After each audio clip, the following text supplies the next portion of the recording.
திட்டம், சரியா?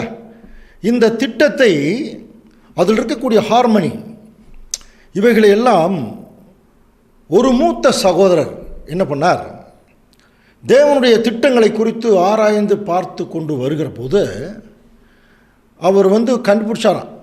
என்ன கண்டுபிடிச்சார்னா, ஒரு பைபிள் வசனங்களுக்குள் இருக்கக்கூடிய ஒரு ஒற்றுமை.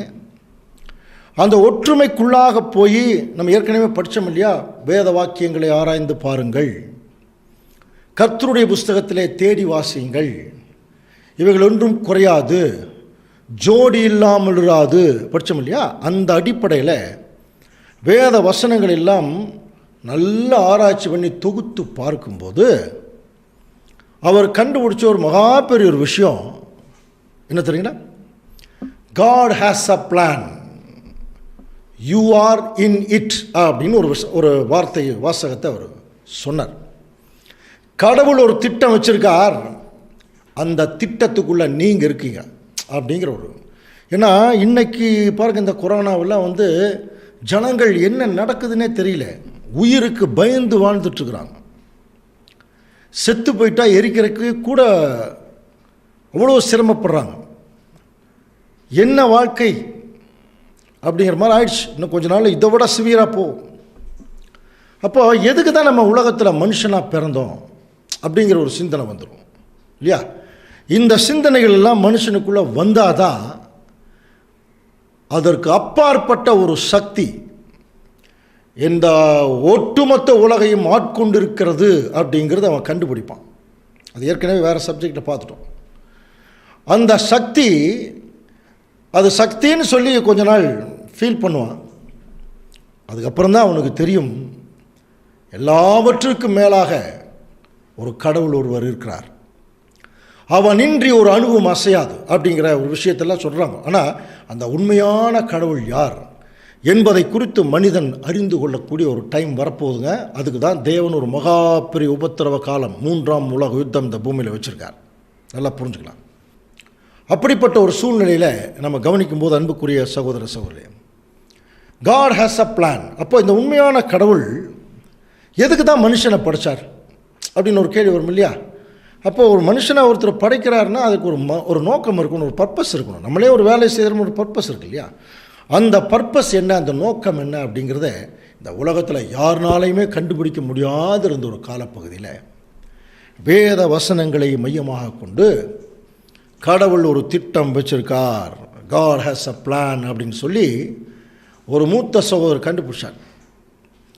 இது வரைக்கும் நம்ம பார்த்தோம் இல்லையா, பேசிக் சப்ஜெக்ட் உங்களுக்கு புரிஞ்சுதா? எல்லாமே புரிஞ்சிடுச்சு இல்லையா? புரிந்தவர்களுக்கு நல்லா தெரியுது உண்மையான சத்தியம் என்று. இந்த சத்தியங்களை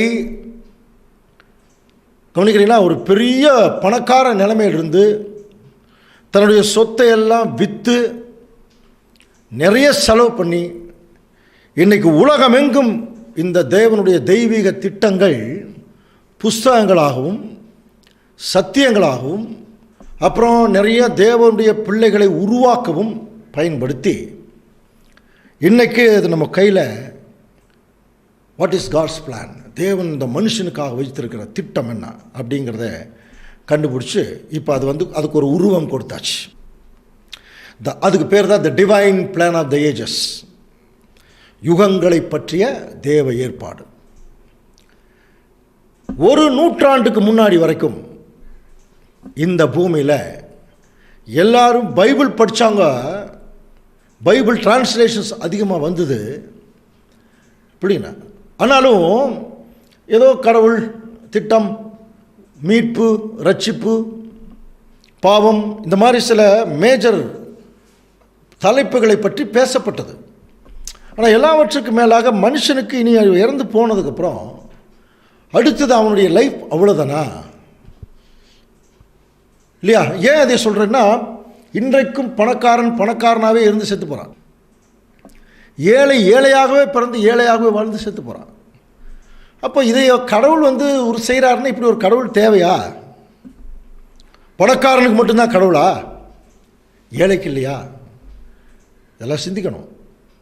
இந்த சிந்தனைகளுக்கு அப்பாற்பட்டு தான் தேவன் என்ன செய்கிறார்னா, தன்னுடைய திட்டத்தை ஒரு குறிப்பிட்ட காலத்துக்கு பிறகு அட்லீஸ்ட் தன்னுடைய பிள்ளைகளுக்கு, அதாவது அந்த திருச்சபையாக அழைக்கப்பட்ட பிள்ளைகளுக்கு அவர் சொல்லணும்னு விரும்பி அவர் கொடுத்தது தான் அவருடைய தெய்வீக திட்டத்தினுடைய ஒரு சப்ஜெக்ட். இப்போ நம்ம பார்க்க போகிறது இது விசேஷமாக எப்போ வெளியே வந்ததுன்னா, கவனிங்க, நம்முடைய ஆண்டவர் இயேசு கிறிஸ்துடைய 2ஆம் பிரசன்ன காலத்துக்கு பிறகு தான். நம்ம தானியேல் தீர்க்கதரிசன புஸ்தகத்தில் படிக்கிறோம் இல்லையா, 1335 நாள் மட்டும் காத்திருந்து சேருகிறவன் பாக்கியவான் இல்லையா? அந்த ஒரு காலம் நம்முடைய ஆண்டவர் இயேசு கிறிஸ்துடைய 2ஆம் வருகை. அவருடைய பிரசன்ன காலத்துக்கு பிறகு தான் வேதங்கள், போப்பு மார்க்கமெல்லாம் புதைச்சிட்டாங்க வேதத்தை. அப்போ வேதம் வெளியே வர ஆரம்பிச்சது, டிரான்ஸ்லேஷன் வர ஆரம்பிச்சது, போதகர்கள் எல்லாவற்றிற்கும் மேலாக ஆராய்ச்சிகள் பெருக ஆரம்பிக்குது. அப்படி ஆராய்ச்சிகள் பெருக ஆரம்பிக்கும் போது தான் இந்த ஆராய்ச்சிகளுடைய விளைவு தான் தேவன் ஒரு திட்டம் வச்சிருக்கார் என்று சொல்லி மூத்த சகோதரர்கள் கண்டுபிடிச்சாங்க. ஒரு வசனத்தினுடைய அடிப்படையில் வாசிக்கலாம். ஏசாயா 14:24. நான் நினைத்திருக்கிறபடியே நடக்கும், நான் நிர்ணயித்தபடியே நிலைநிற்கும் என்று சேனைகளின் கர்த்தர். பாருங்க, பிதாவாகிய தேவன் சொல்றார், நான் நினைத்திருக்கிறபடி நடக்கும், நான் நிர்ணயித்தபடியே. அதுக்கு ஆங்கிலத்தில் பார்த்தீங்கன்னா, the Lord of hosts has sworn as I have planned அப்படின்னு ஒரு வார்த்தை. அதுதான் தமிழில் நிர்ணயித்தபடின்னு இருக்கு. அப்போ ஐ ஹவ் பிளான்டு, நான் என்ன பிளான் பண்ணணும் அதுதான் நடக்கும் அப்படின்னா நல்லா புரிஞ்சுக்கலாம். அப்போ தேவன் ஒரு பிளான் வச்சுருக்கார் உலகத்துக்கு. அவர் என்ன பிளான் இருக்குதோ அதுதான் நடக்கும். இன்றைக்கி கொரோனா வந்திருக்கு, யாருனாலையும் மருந்து கண்டுபிடிக்க முடியல, இனிமேலும் மருந்து கண்டுபிடிக்க முடியாது. Because it is God's plan. இப்படி சொன்னால் யாராவது நம்புவாங்களா? நம்பித்தான் ஆகணும். ஏன்னா எத்தனை பேர் இன்னைக்கு ஜெபம் பண்ணாங்க, கொரோனாவிலிருந்து விடுதலை செய்ய ஆண்டவரேன்னு. ஒன்றும் நடக்காதுங்க. அன்புக்குரிய சகோதர சகோதரி, இது ஒரு சப்ஜெக்ட் இருக்குது. ஒரு வேளை தேவனுக்கு சித்தமாக இருந்தால் உங்களுக்கு வரும். தேவன் கொரோனாவை அனுமதித்தாரா அனுப்பினாரான்னு ஒரு தலைப்பு இருக்குது. ஒரு வேளை பின்னான காலத்தில், இது ஏற்கனவே ரொம்ப நாளைக்கு முன்னாடி பேசின ஒரு பாடம் தான். ஒரு வேளை உங்களுக்கு பின்னான காலத்தில் அது வரும். அதில் ஈஸியாக கண்டுபிடிக்கலாம் தேவன் அனுப்பின ஒரு விஷயம். மனுஷன் எவ்வளவு முயற்சி பண்ணாலும் அது நடக்காது. இங்கே உட்கார்ந்துட்டு சொல்லிடலாம். அதுதாங்க பைபிள். சரியா? அதுக்கு ஒரு காரணம் இருக்குது. காரணம் என்னங்கிறது தெரியணும்னா அது உட்காந்து நம்ம கேட்டு தான் ஆகணும், நிறைய பாடங்கள் கேட்கணும். காரணம் என்னென்னா, ஆண்டவர் இயேசு கிறிஸ்துடைய ராஜ்யம் மிக பக்கத்தில் இருக்க, கண்ணுக்கு தெரிகிற மாதிரி. அது எப்போ வேணாலும் உள்ள வரும். எப்போ வேணாலும் உள்ள வரும்னா இங்கே இருக்கிற எல்லா காரியங்களுமே வெளியே போகணும். அதற்கான முன்னேற்பாடுகளில் ஒன்றுதான் இந்த கொரோனா. கவனிங்க. சரி, இப்போ அதை விட்டுறோம். இப்போ மறுபடியும் கம் டு த பாயிண்ட். அப்போ தேவன் ஒரு பிளான் வச்சுருக்கார். என்ன பிளான் வச்சுருக்கார்? மனுஷனை படைச்சிட்டார் அப்படின்னாலே அவர் அன்பே உருவான கடவுள், பாசமே உருவான கடவுள். அவர் மனுஷனை படைச்சிட்டவன் அப்படியே சாகணுங்கிற அவருடைய திட்டம் அல்ல. ஆண்டவர் இயேசு கிறிஸ்துவை இந்த பூமியில் அனுப்பினதுக்கு காரணமே இழந்து போனதை தேடவும் ரட்சிக்கவுமே மனுஷகுமார் உலகத்தில் வந்தார். ரட்சிப்பதற்காக தான் கிறிஸ்துவ. அப்படின்னு இந்த பிரச்சனை இங்கே நடந்துட்டுருக்கே, அதுக்கு காரணம் கண்டுபிடிங்க. அது பைபிள் இருக்கு. எத்தனையோ விஷயத்துக்கு காரியங்கள் கண்டுபிடிக்கணும் இல்லையா? அதுக்கு இருக்குது, பைபிள் இருக்குது, அதை பார்க்கலாம். பட் இப்போ நம்ம தேவனுடைய திட்டத்தினுடைய சாராம்சத்தை பார்த்துட்டோம்னா அதை கண்டுபிடிக்கிறது ரொம்ப ஈஸி. அதுவும் பைபிளில் தான் இருக்குது. ஆனால் உண்மை, தேவன் இந்த உலக ஜனங்களுக்காக ஒரு மகா பெரிய திட்டம் போட்டிருக்காருங்க. அவர் ஒரு ப்ளூ பிரிண்ட் வச்சுருக்கார். அவருக்கு மட்டும்தான் தெரியும் எது எங்கே எப்படி நடக்கும். அதனால தான் தேவன் அவருடைய பிளானை எப்படி சொல்வாரா பாருங்கள். ஏசாயா 46:10 வாசிக்கலாம். அந்தத்தில் உள்ளவைகளை ஆதி முதற்கொண்டும் இன்னும் செய்யப்படாதவைகளை பூர்வ காலம் முதற்கொண்டும் அறிவிக்கிறேன். என்ன சொல்ற? அந்தத்தில் உள்ளவைகளை ஆதி முதற்கொண்டு சொல்வாராம். நம்ம படிச்ச முடியும், ஆதி முதல் அந்தம் வரை. ஆதிங்கிறது தொடக்கம், அந்தம்ங்கிறது முடிவு. தேவன் என்ன சொல்வாரா? கடைசியில் நடக்க போகிறத முதலே சொல்வாராம்.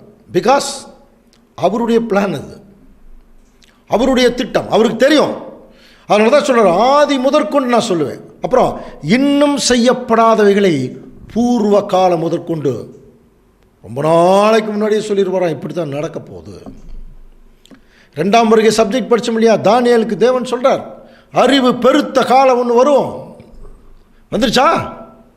அறிவு வெடித்து சிதற மாதிரி காலம் வந்தாச்சு. இஸ்ரேல் திரும்பவும் தன்னுடைய நாட்டுக்கு திரும்பும். இஸ்ரேல் ஜனங்கள் நடந்திருக்கு.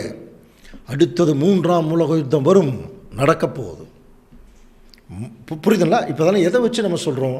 அதுக்கு ஆண்டவர் ஏற்கனவே சொல்லிட்டார். ஆமோஸ் 3ஆம் அதிகாரத்தில் 7ஆம் வசனம், கர்த்தராகிய ஆண்டவர் தீர்க்க தரிசிகளாகிய தம்முடைய ஊழியக்காரருக்கு தமது ரகசியத்தை வெளிப்படுத்தால் ஒரு காரியத்தையும் செய்ய மாட்டார். பின்னாடி நடக்க போகிறது அவருடைய பிள்ளைகளுக்கு கட்டாயமாக சொல்லிடுவார், ஒரு சிலத்தை தவிர. எல்லாத்தையும் சொல்லித்தாரு. அதனால தான் இத்தனை சப்ஜெக்ட் நம்ம பார்த்துட்ருக்குறோம். அன்புக்குரிய சகோதர சகோதரர், அப்படின்னா அவருடைய திட்டத்தை நம்ம எப்படி கண்டுபிடிக்கிறது? பைபிளில் தான். சரி, பைபிள் எப்படி கண்டுபிடிக்கிறது? 31,000 வசனம் இருக்குது. இத்தனை வசனங்களையும் எடுத்து படித்து தீர்க்க தரிசனம் படிக்கணும், ஊமைகள் படிக்கணும், டாக்டரின் படிக்கணும், வரலாறுகள் படிக்கணும். இத்தனை படித்து நம்ம கண்டுபிடிக்க முடியுமா? அதுக்கான கால நேரம் இருக்கா? அதற்கான போதகர்கள் இருக்காங்களா அப்படின்னு சொல்லி பார்க்கும்போது இன்றைக்கி பாருங்கள், இவ்வளோ அறிவு பெருக்கித்த காலத்திலையும் இன்றைக்கி இதெல்லாம் ரொம்ப கம்மி. அதனால தான் அன்புக்குரிய சகோதர சகோதரர்களே, தேவனுடைய திருச்சபையின் பிள்ளைகளாவது புரிந்து கொள்கிற அளவுக்கு இந்த தேவனுடைய திட்டத்தை ஒரு படம் போட்டு காமி அப்படின்னு சொல்லி ஆபகுக் தீர்க்கதரிசிக்கு தேவன் அதை சொல்லி கட்டளையிட்டான். அப்போ ஆபகுக் தீர்க்கதரிசி பாருங்கள் ஒரு காரியத்தை அதை பேஸ் பண்ணி தான் பாருங்கள் இந்த படம் இப்படி போடப்பட்டிருக்கிறது. இந்த படத்தை குறித்து நம்ம இப்போ கொஞ்சம் டீட்டெயிலாக பார்ப்போம். பட் இந்த படம் ஏன் போடப்பட்டதுங்கிறக்கூடிய வசனம் வாசிக்கலாம் பாருங்கள். ஆபகுக் 2:2 வாசிக்கலாம். அப்பொழுது கர்த்தர் எனக்கு பிரதியுத்தரமாக, நீ தரிசனத்தை எழுதி அதை கடந்தோடுகிறவன் வாசிக்கும்படி பலகைகளிலே தீர்க்கமாக பாரு. நீ தரிசனத்தை எழுதி கடந்தோடுகிறவன். அப்போ இப்போ நம்முடைய லைஃபே பாருங்கள், ஓடிட்டே இருக்கிறோம். ஓடிட்டே இருக்கும்போது ஆண்ட வேலை பார்த்துடணும். தேவனுடைய திட்டம் என்ன? உட்கார்ந்து படிக்கிறதுக்கெல்லாம் டைம் இல்லை. கடந்தோடுகிறவன் வாசிக்கிற வண்ணமாய் நீ தீர்க்கமாய் வரை. அப்படி வரைஞ்சதான் இந்த படம். சரியா? இப்போ இந்த படத்தை நல்லா உத்து கவனிங்க. ஆனால் இப்போ புரியாது, கொஞ்சம் அப்படி கொஞ்சம் கொஞ்சமாக உள்ளுக்குள்ளே போகலாம். இதில் என்ன இருக்குது அப்படின்னு சொல்லும்போது அதுக்கு அடுத்த வசனம் பாருங்கள், என்ன சொல்லப்பட்டு? அப்போ 2ஆம் அதிகாரம் 3ஆம் வசனம். குறித்த காலத்துக்கு தரிசனம் இன்னும் வைக்கப்பட்டிருக்கிறது, முடிவிலே அது விளங்கும். பாருங்க, முடிவிலே அது விளங்கும், அது பொய் சொல்லாது, அது தாமதித்தாலும் அதற்கு காத்திரு, அது நிச்சயமாய் வரும், அது தாமதிப்பதில்லை. என்ன சொல்றார்? குறித்த காலத்துக்கு தரிசனம் இன்னும் வைக்கப்பட்டிருக்கிறது அப்படின்னா என்ன அர்த்தம்? தேவன் ஒரு திட்டம் வச்சிருக்கார், அந்த திட்டத்தை ஒரு தீர்க்கமாய் பலகையில் வரைங்கன்னு சொல்லிட்டார். இப்போ அதுக்கு என்ன சொல்றாருன்னா, ஒவ்வொரு திட்டமும் நிறைவேற தேவன் ஒரு குறிப்பிட்ட காலம் வச்சிருக்கார். இயேசு கிறிஸ்து முதலாம் வருகையில் பிறக்கிறதுக்கு ஒரு டைம், ரெண்டாம் வருகையில் வர்றதுக்கு ஒரு டைம், இஸ்ரேல் ஜனங்கள் கூட்டி சேர்க்க போறதுக்கு ஒரு டைம், குறித்த காலத்துக்கு தரிசனம். அப்போ அதுக்கெல்லாம் பைபிள் இருக்கு. அப்போ எந்த டைமில் நடக்கணும்னு தேவன் சொல்கிறாரோ அந்த டைமில் தான் அது நடக்கும். அதனால தான் சொன்னார், குறித்த காலத்துக்கு தரிசனம்னு வைக்கப்பட்டிருக்கிறது, முடிவிலே அது விளங்கும், அது பொய் சொல்லாது, அது தாமதித்தாலும் அதற்காக காத்திரு, அது நிச்சயமாய் வரும், அது தாமதிப்பதில்லை. இது எப்படி படித்தா கொஞ்சம் புரியும்னா கவனிங்க. குறித்த காலத்துக்கு தரிசனம் இன்னும் வைக்கப்பட்டிருக்கிறது. அப்போ தேவன் ஒரு டைம் வச்சுருக்கார், அந்த டைமில் அந்த நிகழ்ச்சிகள் நடந்துகிட்டே இருக்கும், அது பொய் சொல்லாது. ஒருவேளை அது தாமதிச்சதுன்னா நீ காத்துட்டுரு அப்படின்னு என்ன அர்த்தம்? நமக்கு தான் தாமதிக்கிற மாதிரி இருக்கும், ஆனால் தேவனுடைய அப்பாயின்மெண்ட் டைமில் தான் வரும். அது தாமதித்தாலும் அதற்கு காத்துரு, அது நிச்சயமாக வரும், அது தாமதிக்கிறது இல்லை, முடிவிலே அது விளங்கும், கடைசியில் தான் தெரியுமா. இதை இங்கிலீஷில் நம்ம பார்க்கும்போது பாருங்க, for still the vision awaits it's appointed time. தேவன் அப்பாயிண்ட் பண்ண டைமில் தான் அந்தந்த நிகழ்ச்சிகள் நடக்கும். இது பைபிளில் இருக்கு. அப்போ இந்த பைபிளுக்குள்ளே நம்ம போகும்போது தேவன் நமக்கு என்ன கைடன்ஸ் கொடுக்குறாரு பாருங்கள். பேதுரு மூலமாக 2 பேதுரு 1:20 வேதத்தில் உள்ள எந்த தீர்க்க தரிசனமும் சுயத்தோற்றமான பொருள் இல்லை. அது நீங்கள் நல்லா புரிஞ்சுங்க, முதலே தெரிஞ்சுங்கன்றார். அப்போ எதுக்கெல்லாம் சுயத்தோற்றம் இல்லையோ அதை ஆவிக்குரிய பொருள் கொண்டும் பார்க்கணும். எதெல்லாம் நேரடியாக அர்த்தம் கொள்ள சொல்லக்கூடிய அளவு சொல்லியிருக்காரோ அதை நேரடியாக பார்க்கலாம். அதனால தான் பவுல் இதை குறித்து எழுதுகிறார், ஆவிக்குரியவன் ஆவிக்குரியவனோடு சம்மந்தப்படுத்தணும், ஆவிக்குரியவன் மாம்சத்தோடு சம்மந்தப்படுத்திடக்கூடாது. எதை மாம்சத்தோடு சம்மந்தப்படுத்தணுமோ அதைத்தான் சம்மந்தப்படுத்தணும், எதை ஆவிக்குரிய விஷயத்தில் சம்மந்தப்படுத்தணுமோ அதைத்தான் சம்மந்தப்படுத்தணும். அதற்கு தேவனுடைய ஆவி நமக்கு உதவி செய்யும். ஏன் அப்படின்னா இந்த பைபிள் எழுதப்பட்டதை கவனிச்சின்னு ஒரு பாட்டு மாதிரி தான், புரியுதுங்களா? அப்படியே ஒரு பாட்டு மாதிரி எழுதிட்டு போயிட்டான். அதனால் நிறைய பேருக்கு இதனுடைய சாராம்சம் தெரியாதனால தான் அதை எப்படி படிக்கிறதுங்கிற மெத்தடுக்குள்ளே வரும்போது முதல் நமக்கு நல்லா தெரியும். அன்புக்குரிய சகோதரர்களுடைய 1636 வருஷத்தில் கார்டினல் கேரோ அப்படிங்கிறவர் தான் அதிகாரம் பிரித்தார். 1551 ராபர்ட் ஸ்டீவன்சன் அவர் தான் வசனங்களாக பிரித்தார். அதுக்கப்புறம் தான் நம்ம வேதத்தையே படிக்க ஆரம்பித்தோம். இத்தனாம் அதிகாரம், இத்தனாவது வசனம். சரி, அப்படியே படிக்க ஆரம்பித்தா தேவனுடைய திட்டம் ஃபுல்லாக விளங்கிருச்சுன்னா இல்லை. ஏன் அப்படின்னா தேவன் தன்னுடைய திட்டங்களை எப்படி வச்சிருக்காருன்னு நம்ம ஏற்கனவே படித்தோம், ஞாபகம் இருக்குல்ல? ஏசாயாலே 28ஆம் அதிகாரம் 10ஆம் வசனத்தில் கற்பனையின் மேல் கற்பனை, கற்பனையின் மேல் கற்பனை, பிரமாணத்தின் மேல் பிரமாணம், பிரமாணத்தின் மேல் பிரமாணம், இங்கே கொஞ்சமும் அங்கே கொஞ்சம். அப்போது தேவனுடைய திட்டங்கள் கற்பனைகளாகவும் கற்பனைகளாகவும் பிரமாணங்களாகவும் பிரமாணங்களாகவும் அங்கங்கே வச்சுருக்காராம். இப்படி இருக்குது அப்படின்னு சொல்லி இது தன்னால் நம்ம அப்படி தான் படிச்சிருக்கிறோம். பைபிளை தேவனுடைய திட்டத்தை ஒரே அதிகாரத்தில் படிக்கலை, அங்கங்கே ஒழிச்சு வச்சுருக்கார். தேடி வாசியுங்கள்னார், அவருடைய ஆவியவைகளை சேர்க்கும்னார். தேடி பார்த்தோம், நிறைய விஷயங்கள் தேவனுடைய திட்டங்கள் நமக்கு புலப்பட்டது. ஆனால் மற்றவங்களுக்கு அது எப்படி இருக்குது தெரியுமா? பரியாச உதடு அந்நிய பாஷையில் பேசுகிற மாதிரி இருக்குது. அந்நிய பாஷை சப்ஜெக்ட் ஏற்கனவே பார்த்துட்டோம் இல்லையா? ஆனால் நமக்கு என்ன, இதுவே இளைத்தவனுக்கு இளைப்பாற பண்ணத்தக்கதாக இளைப்பாறுதல். ஸோ இந்த அடிப்படையில் தான் நம்ம வேதத்துக்குள்ளே நம்ம போகிறோம். சரியா? இப்படி வேதத்துக்குள்ளே நம்ம போகும்போது அன்புக்குரிய சகோதர சகோதரி, இப்போ நீங்கள் இந்த படத்தை பாருங்கள். அதில் கீழே ஒரு கோடு இருக்குது பாருங்க, 6 கோடு, புரியுதா? அதுக்கப்புறம் அதுக்கு மேலே ஒரு வெள்ளை கலர் கோடு எம்முன்னு இருக்கும். அதிலிருந்து தான் எல்லா படங்களும் மேலே அப்படி வந்திருக்கும். அதுக்கப்புறம் என்னன்னு ஒரு கோடு, எல்லுன்னு ஒரு கோடு அப்படியே இருக்குதா? அப்புறம் கேன்னு ஒரு கோடு இந்த பக்கம் இருக்கும்.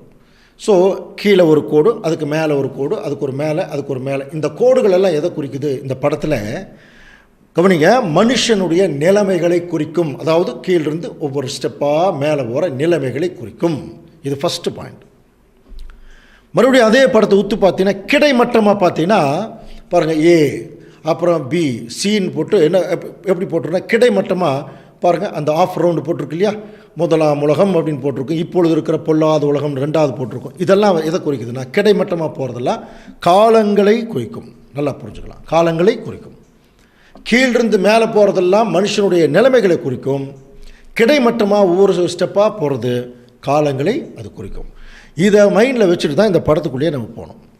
சரி, இப்போ இந்த படத்தினுடைய சாராம்சத்துக்குள்ளே போகிறதுக்கு முன்னாடி ஒரு விஷயம் நல்லா தெரிஞ்சுக்கலாம்.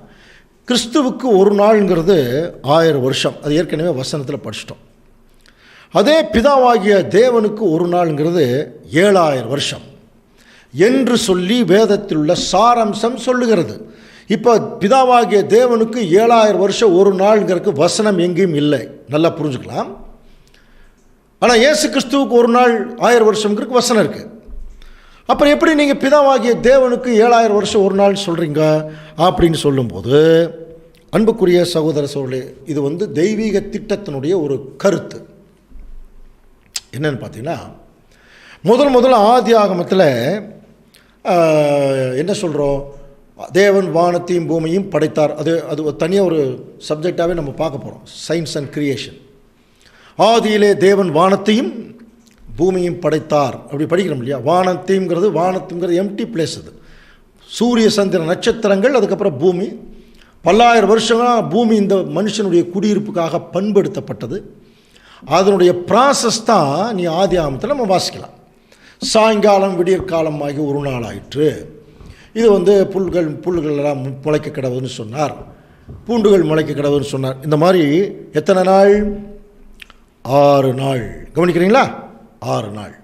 இந்த 6 நாட்கள் அப்படிங்கிறது தேவனுடைய திட்டத்தில் ஒரு நாள் என்பது தேவனுடைய பிளானில் 7000 வருஷம். அப்போ 6 நாள் அப்படிங்கிறது என்ன? 6 7 42,000 வருஷம். புரியுதுங்களா? அப்போ மனுஷனுடைய குடியிருப்புக்காக தேவன் இந்த உலகத்தை பண்படுத்துறதுக்கு அவர் எடுத்துக்கொண்ட காலப்பகுதி 42,000 வருஷமா. இது அவருடைய பார்வையில் ஒன்றுமே இல்லை. இதை பேஸ் பண்ணி தாங்க விஞ்ஞானிகள் எல்லாம் சில கற்கள் எடுத்து இது 30,000 வருஷத்துக்கு முன்பானதெல்லாம் சொல்கிறாங்க. சிலது உண்மை, சிலது பொய்யா கூட இருக்கலாம். அப்புறம் அந்த 6வது நாள் முடிவில் கவனித்து பார்த்தீங்கன்னா, அங்கே ஆதாமை தேவன் உருவாக்குறார். ஆதாமை கொண்டு ஏவாள். இவங்க 2 பேருக்கு ஒரு டெஸ்ட் வைக்கும்போதே எப்படி ஆரம்பித்தார்னா, இதை புசிக்கும் நாளிலே சாகவே சாவாய். அப்போ அவங்களுக்கு ஒரு நாள் ஃபிக்ஸ் பண்ணார். அந்த நாளுங்கிறது தான் கிறிஸ்துவுக்கு 1000 வருஷம். அது ஒரு பகுதி. ஆனால் 6 நாளும் உண்டாக கடவுதுன்னு தேவன் சொல்லிட்டு நம்ம படிக்கிறோம்ல, 7ஆம் நாள் ஓய்ந்திருந்தார். அந்த மஞ்சள் கலர் ரவுண்ட் போட்டிருக்கு இல்லையா, அதுதான் 7ஆம் நாள்.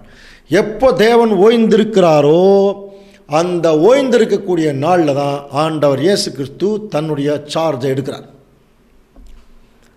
புரியுதுங்களா? ஏன் அப்படின்னா, இந்த மனுஷன் பிதாவாகிய தேவனுடைய மகா பெரிய உன்னதமான நிலைமைக்கும் இந்த மனுஷனுக்கு சம்பந்தமே கிடையாது. அவன் படைக்கப்பட்ட போது பாவம் இல்லாதிருந்தாலும் அவன் பரிபூரணமாக படைக்கப்படாததுனால அவன் தேவனோடு தொடர்பு கொள்ள முடியாது. அதனால் தேவன் என்ன செய்கிறார், அந்த கடைசி 7000 வருஷம் இருக்கு இல்லையா, இப்போ நம்ம இந்த காலக்கணக்கு ஏற்கனவே பார்த்துட்டோம். கிறிஸ்துவுக்கு முன்பாக 4000 வருஷம், கிறிஸ்துவுக்கு பின்னால் 2000 வருஷம், அப்புறம் இப்போ 1000 ஆண்டு அரசாட்சி, மொத்தம் 7000 வருஷம். இந்த டோட்டல் 7000 வருஷத்தை தேவன் ஆண்டவர் இயேசு கிறிஸ்து கையில் கொடுக்குறார். மனுஷனை உருவாக்கி நிறைய ப்ராசஸில் கொண்டு வந்து அதுக்கப்புறம் மனுஷனை தேவன் மாதிரி மாற்றி தேவன் கையில் கொடுப்பதற்கு, புரியுதுங்களா, ஆண்டவர் இயேசு கிறிஸ்துவுக்கு தேவன் கொடுத்த கால அவகாசம் தான் 7000 வருஷம். புரியுதுங்களா? அந்த படைப்பின் வாரத்தில் அந்த 7ஆம் நாள்னு சொல்லியிருக்கு இல்லையா, அந்த 7000 வருஷம்தான் இப்போ நம்ம பார்க்க போகிறோம். அந்த 7000 வருஷங்கிறது எங்கிருந்து ஆரம்பிக்குது? ஆதாமிலிருந்து ஸ்டார்ட் ஆகும். புரியுதா? ஆதாமிலிருந்து ஸ்டார்ட் ஆகும். இப்போ நான் மேலே இருக்கிற படத்தை இப்போ மறந்துடலாம். மேலே அந்த 6 நாள் 42,000 வருஷம், மிச்சம் 7ஆம் நாள் தேவன் ஓய்ந்திருந்தார் படிக்கணும் இல்லையா, அந்த ஓய்ந்திருந்தார் அப்படிங்கிற பகுதி தான் இப்போ 7000 வருஷம் திட்டமாக இப்போ நிற்குது. சரி, இதை கொஞ்சம் உற்று கவனிச்சிங்கன்னா அன்புக்குரிய சகோதர சகோதரி, ஏற்கனவே பார்த்தோம் இல்லையா, இதில் பாருங்கள் 3 மேஜர் போர்ஷன் இருக்குது. இதில் ஏற்கனவே நான் உங்களுக்கு சொன்னது ஞாபகம் வச்சுங்க. என் அப்படிங்கிற கோடு இருக்கு இல்லையா, கீழே 6ங்கிற கோட்டில் பார்த்தீங்கன்னா கீழே ஒரு சின்ன டப்பா மாதிரி இருக்குது, அதுக்கு மேலே என்னன்னு ஒரு கோடு, அதை பேஸ் பண்ணி தான் நிறைய படங்கள் மேலே போட்டிருக்கு இல்லையா. அந்த என் என்கிற கோட்டு பக்கத்தில் ஒரு முக்கோணம் இருக்கு இல்லையா, அந்த இடத்துல பார்த்தீங்கன்னா ஆதாம் அப்படின்னு இருக்கும். அப்படின்னா அந்த என் என்கிற கோடு எதை குறிக்குது? இது வந்து ரொம்ப டீட்டெயிலாக, இது மணிக்கணக்கில் பேச வேண்டிய சப்ஜெக்ட். ஆனால் இப்போ நம்ம மிக சுருக்கமாக நம்ம பார்க்கணும் தேவனுடைய திட்டத்தை. கடந்தோடுகிறவன் வாசிக்கிறவன் நம்ம அந்த என் என்கிற கோட்டில் பார்த்தீங்கன்னா மேலே ஒரு முக்கோணம் இருக்கு இல்லையா, அந்த முக்கோணம் ஆதாம் என்று போட்டிருக்கும். அப்படின்னா என்ன புரிஞ்சுது? அந்த என் என்கிற கோடு மனுஷன் படைக்கப்பட்ட நிலைமையை குறிக்கும், பாவமில்லாத நிலைமையை குறிக்கும். நல்லா புரிஞ்சுங்க, என் என்கிற கோடு ஒரு பாவமில்லாத நிலை, மனுஷன் படைக்கப்பட்ட நிலைமை. சரியா? ரைட். இந்த கோட்டில் பார்த்தீங்கன்னா ஒரு ஆஃப் ரவுண்டு ஒரு வருது இல்லையா, அந்த ஏ என்கிற பகுதி பாருங்கள், அதை ஹைலைட் பண்ணியிருக்க பாருங்கள் மஞ்சள் கலரில் பாருங்கள். இது வந்து முதலாம் உலகம் அப்படின்னு போட்டிருக்கும், ஃபஸ்ட்டு பார்ட் அதுதான். அடுத்தது பார்த்தீங்கன்னா அடுத்த மஞ்சள் ஒரு ரவுண்டாக போட்டிருக்கு பாருங்கள், அது ரெண்டாம் உலகம், இப்பொழுது இருக்கிற பொல்லாத உலகம். அடுத்த ரவுண்டு வந்து இனி வரும் உலகம்னு போட்டிருக்கு பார்த்தீங்கன்னா அதான் ஆண்டார் இயேசு கிறிஸ்துடைய ராஜ்யத்தில் ஆரம்பித்து தேவனுடைய ராஜ்யத்தில் முடியும். ஸோ இதுதான் பைபிளில் பேஸ். அதில் வந்து பார்த்தீங்கன்னா முதல் உலகம் ஏ, அடுத்தது பார்த்தீங்கன்னா இப்போ இருக்கிற பொல்லாத உலகம் பி, அதாவது அந்த ரெண்டாவது இப்பொழுது இருக்கிற பொல்லாத உலகம், மூன்றாவது இனி வரப்போகிற ராஜ்யம் அல்லது வரக்கூடிய தேவனுடைய ராஜ்யத்தினுடைய பகுதி. அதைத்தான் நமக்கு பைபிளில் முதல் உலகம், ரெண்டாம் உலகம், மூன்றாம் உலகம் அப்படின்னு சொல்லப்பட்டிருக்கு. இப்போ நீங்கள் எங்கேருந்து ஆரம்பிக்கணும்? அந்த ஏ அப்படிங்கிற சைடு இருக்கு இல்லையா, அதில் கீழே என் கோட்டுக்கு பக்கத்தில் பார்த்தீங்கன்னா ஏ போட்டிருக்கு. அது வந்து ஆதாம். ஆதாம தேவன் முதல் படைக்கிறார். எப்போ? முதல் உலகத்தில். கவனிக்கிறீங்களா? அப்போ முதலாம் உலகத்தில் ஆதாம் படைப்பு முதல் நோவா வரைக்கும் நம்ம ஏற்கனவே படிச்சிட்டோம். முதல் உலகம் அதில் தேவன் வந்து மனுஷனை படைக்கிறார் இல்லையா, அவர் ஒருவனை அல்லவா படைத்தார், ஆவி அவருக்குள் பரிபூர்ணமாக இருந்ததே, பின்னையே ஒருத்தனை படைத்தார், ஒரு தெய்வ பக்தி உள்ள சந்ததி பெரும்படி தானே. அப்போ ஒரு தெய்வ பக்தி உள்ள சந்ததி வர்றதுக்கு தான் ஆதாம தேவன் படைக்கிறார். இப்போ நமக்கு தெரியும் ஆதாம படைத்து டெஸ்ட் வைக்கிறது, அதில் ஒரு ஃபெயிலியர் ஆகிறது, அதுக்கப்புறம் ஏதேன் தோட்டத்தை விட்டு வெளியே வந்துட்டாங்க, ஆதாமுடைய ஜெனரேஷன் பெருகுது, தேவதூதர்கள் வந்து பாவம் செய்கிறாங்க, எல்லாம் படிச்சிருக்கோம் இல்லையா. அதுக்கப்புறம் பார்த்தீங்கன்னா ஒரு முதலாம் உலகம் முடிவுக்கு வருது, நோவாவுடைய பீரியடில் முதலாம் உலகம் ஒரு முடிவுக்கு வருது. இதை நம்ம பேதுருவில் படிக்கிறோம். அப்பொழுது இருந்த உலகம் ஜலப்பிரளயத்தினாலே அழிந்தது என்பதை மனதார அறியாமல் இருக்கிறார்கள். ஸோ இப்படியாக முதல் உலகத்தில் பாவமும் பாவத்தினாலே மரணமும் மனுஷனுக்கு வந்தது. அது ஆதாமுக்கு மட்டும் இல்லை, எல்லா ஜனங்களும் அதுக்குள்ளே போயிட்டாங்க. இப்போ வாசிக்கலாம் ரோமர் 5ஆம் அதிகாரம் 12ஆம் வசனம்.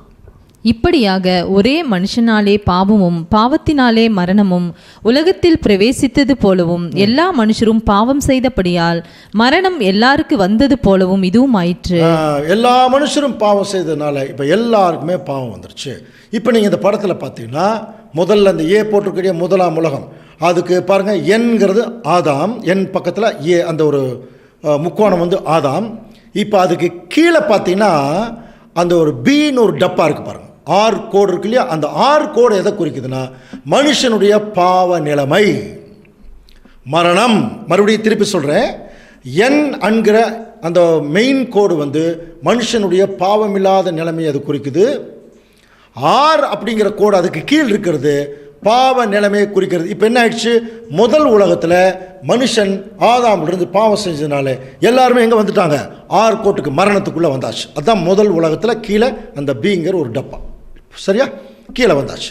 இப்போ முதல் உலகத்தில் எல்லா உலக ஜனங்களுமே என்ன ஆயிட்டாங்கன்னா கீழே வந்தாச்சு. இப்போ முதல் உலகம் எப்படி முடிஞ்சுது? நோவா ஜலப்பிரளயம். அதனால தான் அந்த ஏ கோட்டுக்கும் அந்த ரெண்டாவது பெரிய கோடு இப்பொழுது இருக்கிற பொல்லாத உலகம் இருக்கு இல்லையா, அந்த கோட்டுக்கு நடுவில் ஒரு சின்ன கேப் இருக்கு இல்லையா, அந்த கேப்பு தான் ஜலப்பிரளயம். சரியா?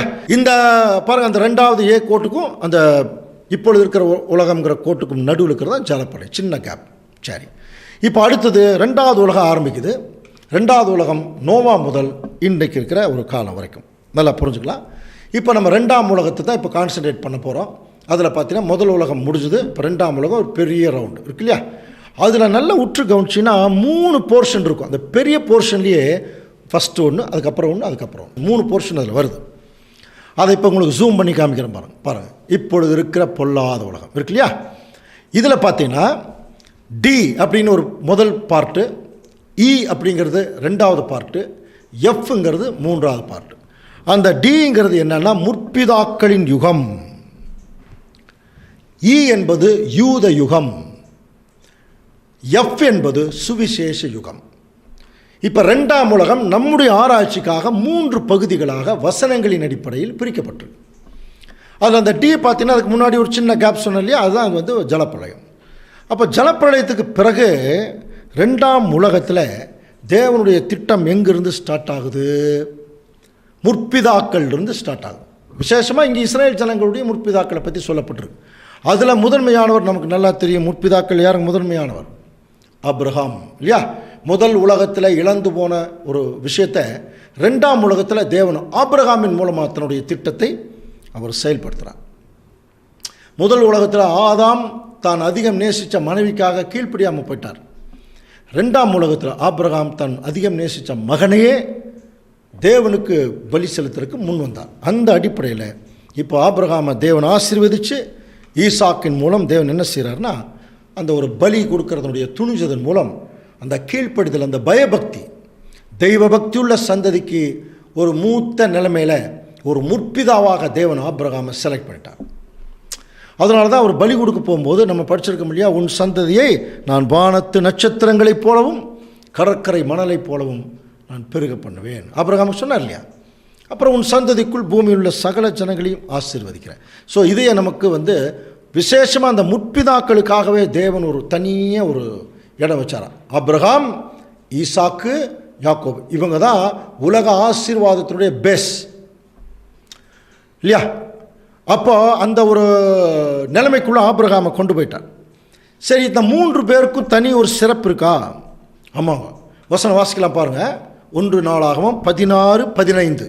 1000 தலைமுறைக்கென்று அவர் கட்டளையிட்ட வாக்கையும் ஆபிரகாமோடே அவர் பண்ணின உடன்படிக்கையும் பாருங்க. ஆபிரகாமோடே அவர் பண்ணின உடன்படிக்கை, அப்புறம் அவர் ஈசாக்கு கிட்ட ஆணை என்றென்றைக்கும் நினைத்திருங்கள், அதை யாக்கோபுக்கு பிரமாணமாகும், இஸ்ரேலுக்கு நித்திய உடன்படிக்கையாகும். அப்போது இந்த 3 பேர் மட்டும் பார்த்தீங்கன்னா இஸ்ரேல் ஜனங்களுக்கு மாத்திரமல்ல, பின்னாடி வரக்கூடிய சந்ததிகளுக்கே இந்த 3 பேர் வந்து ஏதோ ஒரு வகையில் ஒரு முன்னடையாளமாக இருக்கு. இந்த கேரக்டரில் ஆபிரகாமுடைய விசுவாசம், ஈசாக்குடைய கீழ்ப்படிதல், யாக்கோபுடைய வைராக்கியம். ஸோ இந்த 3மே இஸ்ரேல் ஜனங்களுக்கு வந்து இருந்திருக்க வேணும். ஆனால் பின்னாடி அது வரப்போகுது. இப்போ அதற்கு ஆதாரமாக இந்த 3 பேர்த்தையும் வச்சார். அதனால தான் இவங்களுக்குன்னு தனியாக ஒரு இடம் பைபிளில் நமக்கு கொடுக்கப்பட்டிருக்கு. அதாவது அந்த முற்பிதாக்களின் யுகம். சரி, இப்போ இந்த முற்பிதாக்களில் இப்போ யாக்கோபு தான் இஸ்ரேல் ஜனங்களுக்கு முற்பிதா. அவருடைய மரணம் சம்பரிக்க வரைக்கும் தேவன் என்ன செய்கிறார்? அவங்களை விட்டுட்டார்.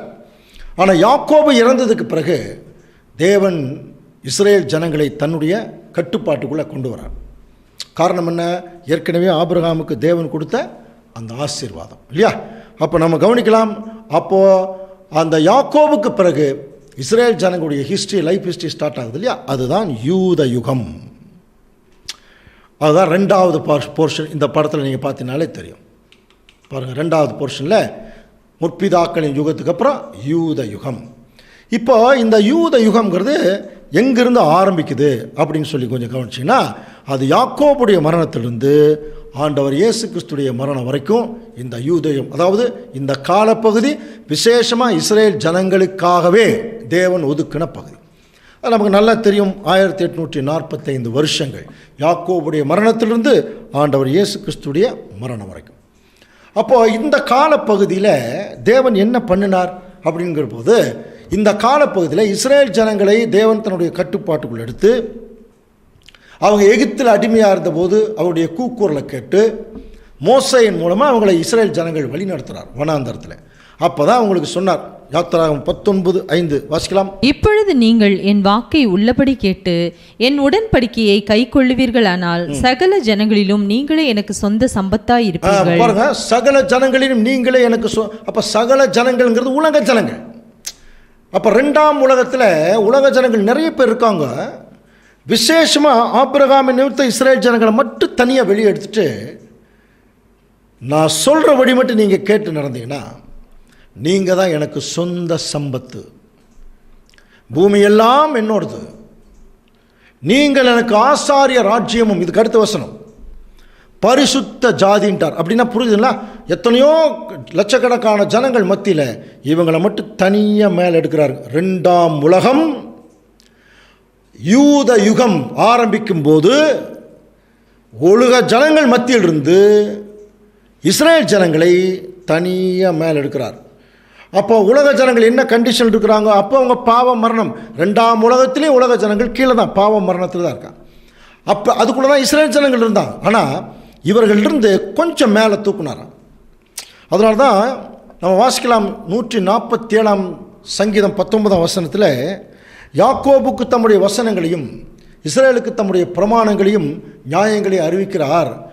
அவர் வேற எந்த ஜாதிக்கு இதை மாதிரி செய்ததில்லை சொல்கிறார். அதே மாதிரி ஆமோஸ் 3ஆம் அதிகாரம் 2ஆம் வசனம், பூமியின் எல்லா வம்சங்களுக்குள்ளும் உங்களை மாத்திரம் அறிந்து கொண்டேன். புரியுதுங்களா? அப்போது விசேஷமாக இஸ்ரேல் ஜனங்களை மாத்திரம் தனியாக உலகத்திலிருந்து அப்படி வெளியெடுத்துட்டார். சரி, வெளியெடுத்து இவர்களை நல்வழிப்படுத்துறதுக்கு அடுத்தவங்க கானான் தேசத்துக்கு போகும்போது நியாயாதிபதிகளுடைய காலம், அதில் முதல் நியாயாதிபதி யோசுவா, நம்ம நல்லா புரிஞ்சுக்கலாம். முதல் நியாயாதிபதி யோசுவா, அடுத்தது கடைசி நியாயாதிபதி சாமுவேல். ஏறக்குறைய 450 வருஷங்கள். அதுக்கப்புறம் ராஜாக்கள் வேணும்னு கேட்டாங்க. ராஜாக்களை தேவன் கொடுத்தார். அப்போது அவங்க திருந்தலை.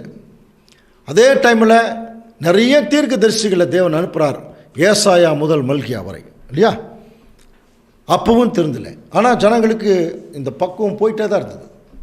அதுக்கப்புறம் மல்கியா தீர்க்கதரிசிக்கு பிறகு 400 வருஷம் கழித்து ஆண்டவர் இயேசு கிறிஸ்துடைய முதல் வருகை இந்த பூமியில் முதல் இஸ்ரேல் ஜனங்கள் மத்தியில் வந்து ஆண்டவர் இயேசு கிறிஸ்து அவர்கள் மத்தியில் வந்து வேலை செய்கிறார். ஆரம்பிக்கும் போது எப்படி ஆரம்பித்தார்? மனம் திரும்புங்கள் பரலோக. அப்போது பரலோக ராஜ்யத்துக்கு போவதுடைய அழைப்பே முதல்ல இஸ்ரேல் ஜனங்களுக்கு தான் அங்கே கொடுக்குறார். டோட்டல் இஸ்ரேல் ஜனங்கள் அதை வந்து விசுவாசிக்கவில்லை. தேவனால் தேர்ந்தெடுக்கப்பட்ட ஒரு சிலர் உள்ளே வந்தாங்க. அதில் முதன்மையானவர்கள் சீஷர்கள். ஸோ அவங்க மத்தியில் வந்து தான் ஆண்டவர் இயேசு கிறிஸ்து முதல் அறுவடையை பண்ணுறார். இப்போ இந்த படத்தை கொஞ்சம் மறுபடியும் பாருங்கள். இப்போ பாருங்கள், யூத யுகம் இருக்குல்ல, ஈன்னு போட்டிருக்கு இல்லையா? அந்த யூத யுகம் முழுவதுமே இஸ்ரேல் ஜனங்களுக்காக தேவன் ஒதுக்கின பகுதி. அப்படியே கீழே வந்தீங்கன்னா அந்த ஆறுங்கிற கோடு இருக்கு இல்லையா? அதில் பார்த்தீங்கன்னா 2ஆம் உலகத்துக்கு கீழே ஆறுங்கிற கோட்டுக்கு கீழே பார்த்தீங்கன்னா ஒரு பெரிய டப்பா இருக்கும், டீன்னு போட்டிருக்கும். அது என்னென்னா அது உலக ஜனங்கள். புரியுதா? அப்போது 1ஆம் உலகம் அதுக்கு கீழ் இருக்கிற பிங்கிறதும் உலக ஜனங்கள் தான். 2ஆம் உலகத்தில் டீன்னு போட்டிருக்கிற கீழ் இருக்கிற அந்த டப்பாவும் உலக ஜனங்கள் தான். அப்போது 1ஆம் உலகத்திலையும் உலக ஜனங்கள் மரணத்துக்குள்ளே தான் இருக்காங்க, 2ஆம் உலகத்திலையும் உலக ஜனங்கள் மரணத்துக்குள்ளே தான் இருக்காங்க. பட் அதே சமயத்தில் பூமியில் இருக்கிற எல்லா ஜனங்களையும் நான் காட்டிலும் உன்னை தெரிந்து கொண்டேன்னு சொன்னார் இல்லையா? அதுதான் பார்த்தீங்கன்னா அந்த டீக்கு மேலே பார்த்தீங்கன்னா ஒரு பீன்னு ஒரு கோடு போட்டிருக்கும் இல்லையா? ஒரு சின்ன கோடு. அந்த கோட்டில் இருக்கிற ஈக்கு தான் பார்த்தீங்கன்னா இஸ்ரேல் ஜனங்கள். ஏன்னா ஒட்டுமொத்த உலக ஜனங்கள் இருந்து இஸ்ரேல் ஜனங்களை கொஞ்சம் மேலே எடுக்கிறார். அவங்க வந்து கீழிருந்து கொஞ்சம் மேலே தான் வந்திருக்கிறார்களே தவிர என் என்கிற கோட்டுக்கு அவங்க வரல. என் என்கிற கோடு எதை குறிக்குது?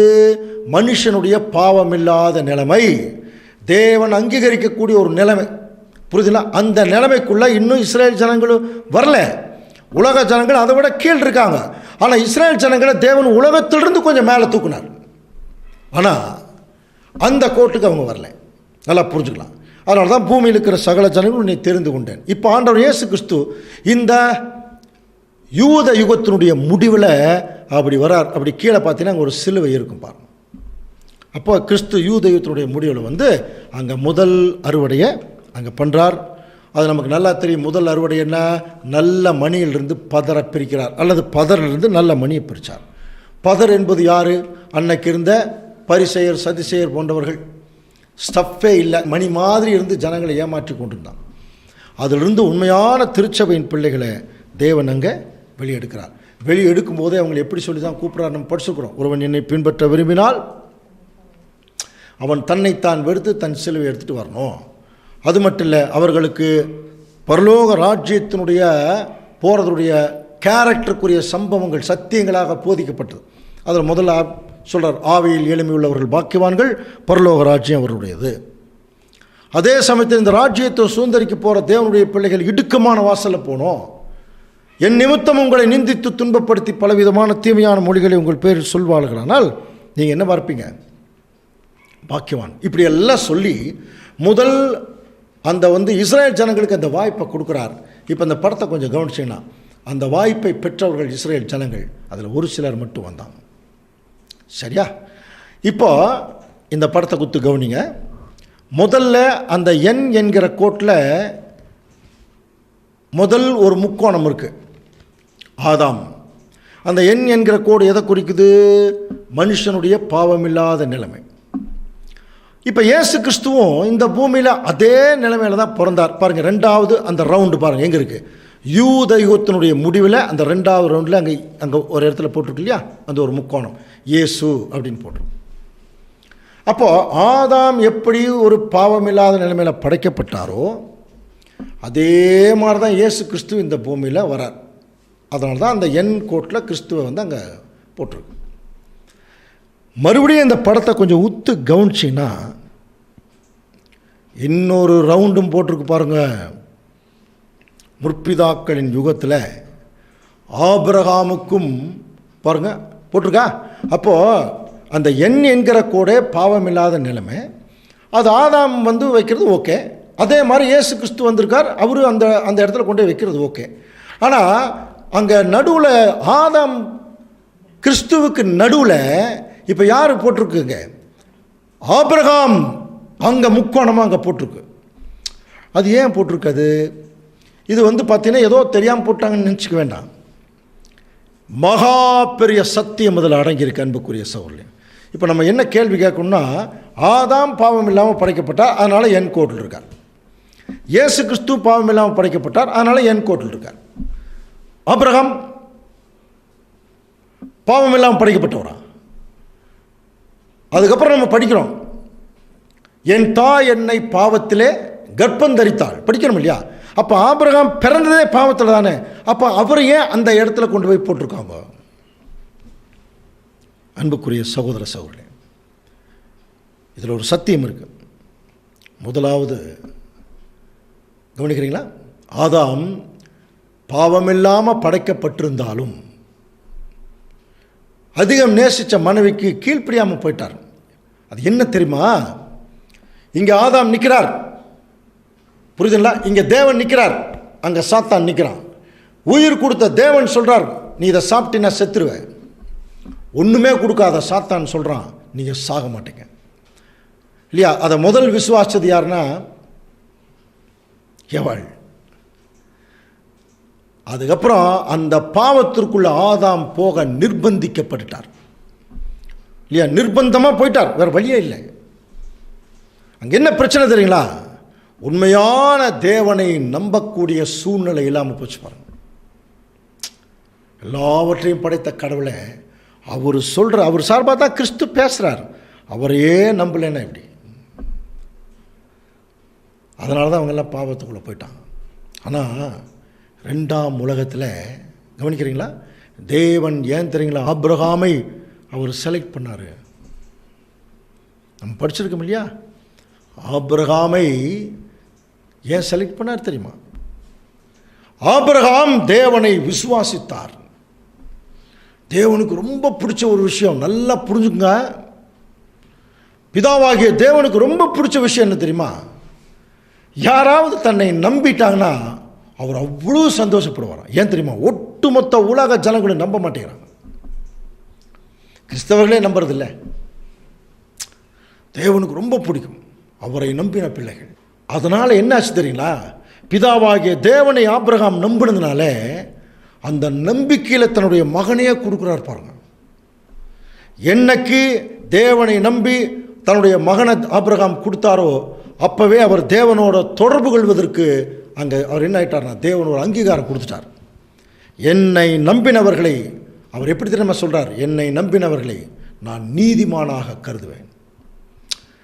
புரியுதா? தேவனோடு தொடர்பு கொள்ளக்கூடிய நிலைமைக்குள்ளே போயிடலாம், பாவமில்லாத நிலைமைக்குள்ளே நான் கொண்டு வருவேங்கிறார். கவனிக்கிறீங்களா? அதனால தான் ஆபிரகாம் பாவத்திலே பிறந்திருந்தாலும் தேவனை நம்பினதுனால ஆபிரகாம்ன்றது தாங்க தேவனுடைய சந்ததி வருது வெளியே. காரணம் ஒன்றே ஒன்று தான், விசுவாசம். என்ன ஆச்சரியம்னா, ஆபிரகாம் தேவனை விசுவாசித்தார், தேவன் ஆபிரகாமை விசுவாசித்தார். நீ காண்பிக்கும் தேசத்துக்கு நீ போன்னு சொன்னா அவன் போவார்னு சொல்லி தேவனுக்கு தெரியும் இல்லையா? அப்ப எந்த அளவுக்கு தேவன் மேல அவர் நம்பிக்கை வச்சிருப்பார். அந்த நம்பிக்கை ஒண்ணுதான் ஆபிரகாமை தேவன் தன்னுடைய சந்ததிக்கு தகப்பனாக வச்சுட்டார் பாருங்க. பின்னாடி வர்ற எல்லா சந்ததிக்குமே ஆபிரகாம் தான் தகப்பன். உன் சந்ததியை வானத்து நட்சத்திரம் போலவும் கடற்கரை மணலை போலவும், அப்புறம் உன் சந்ததிக்குள் பூமியில் இருக்கிற சகல ஜனங்களும் நாம பாருங்க.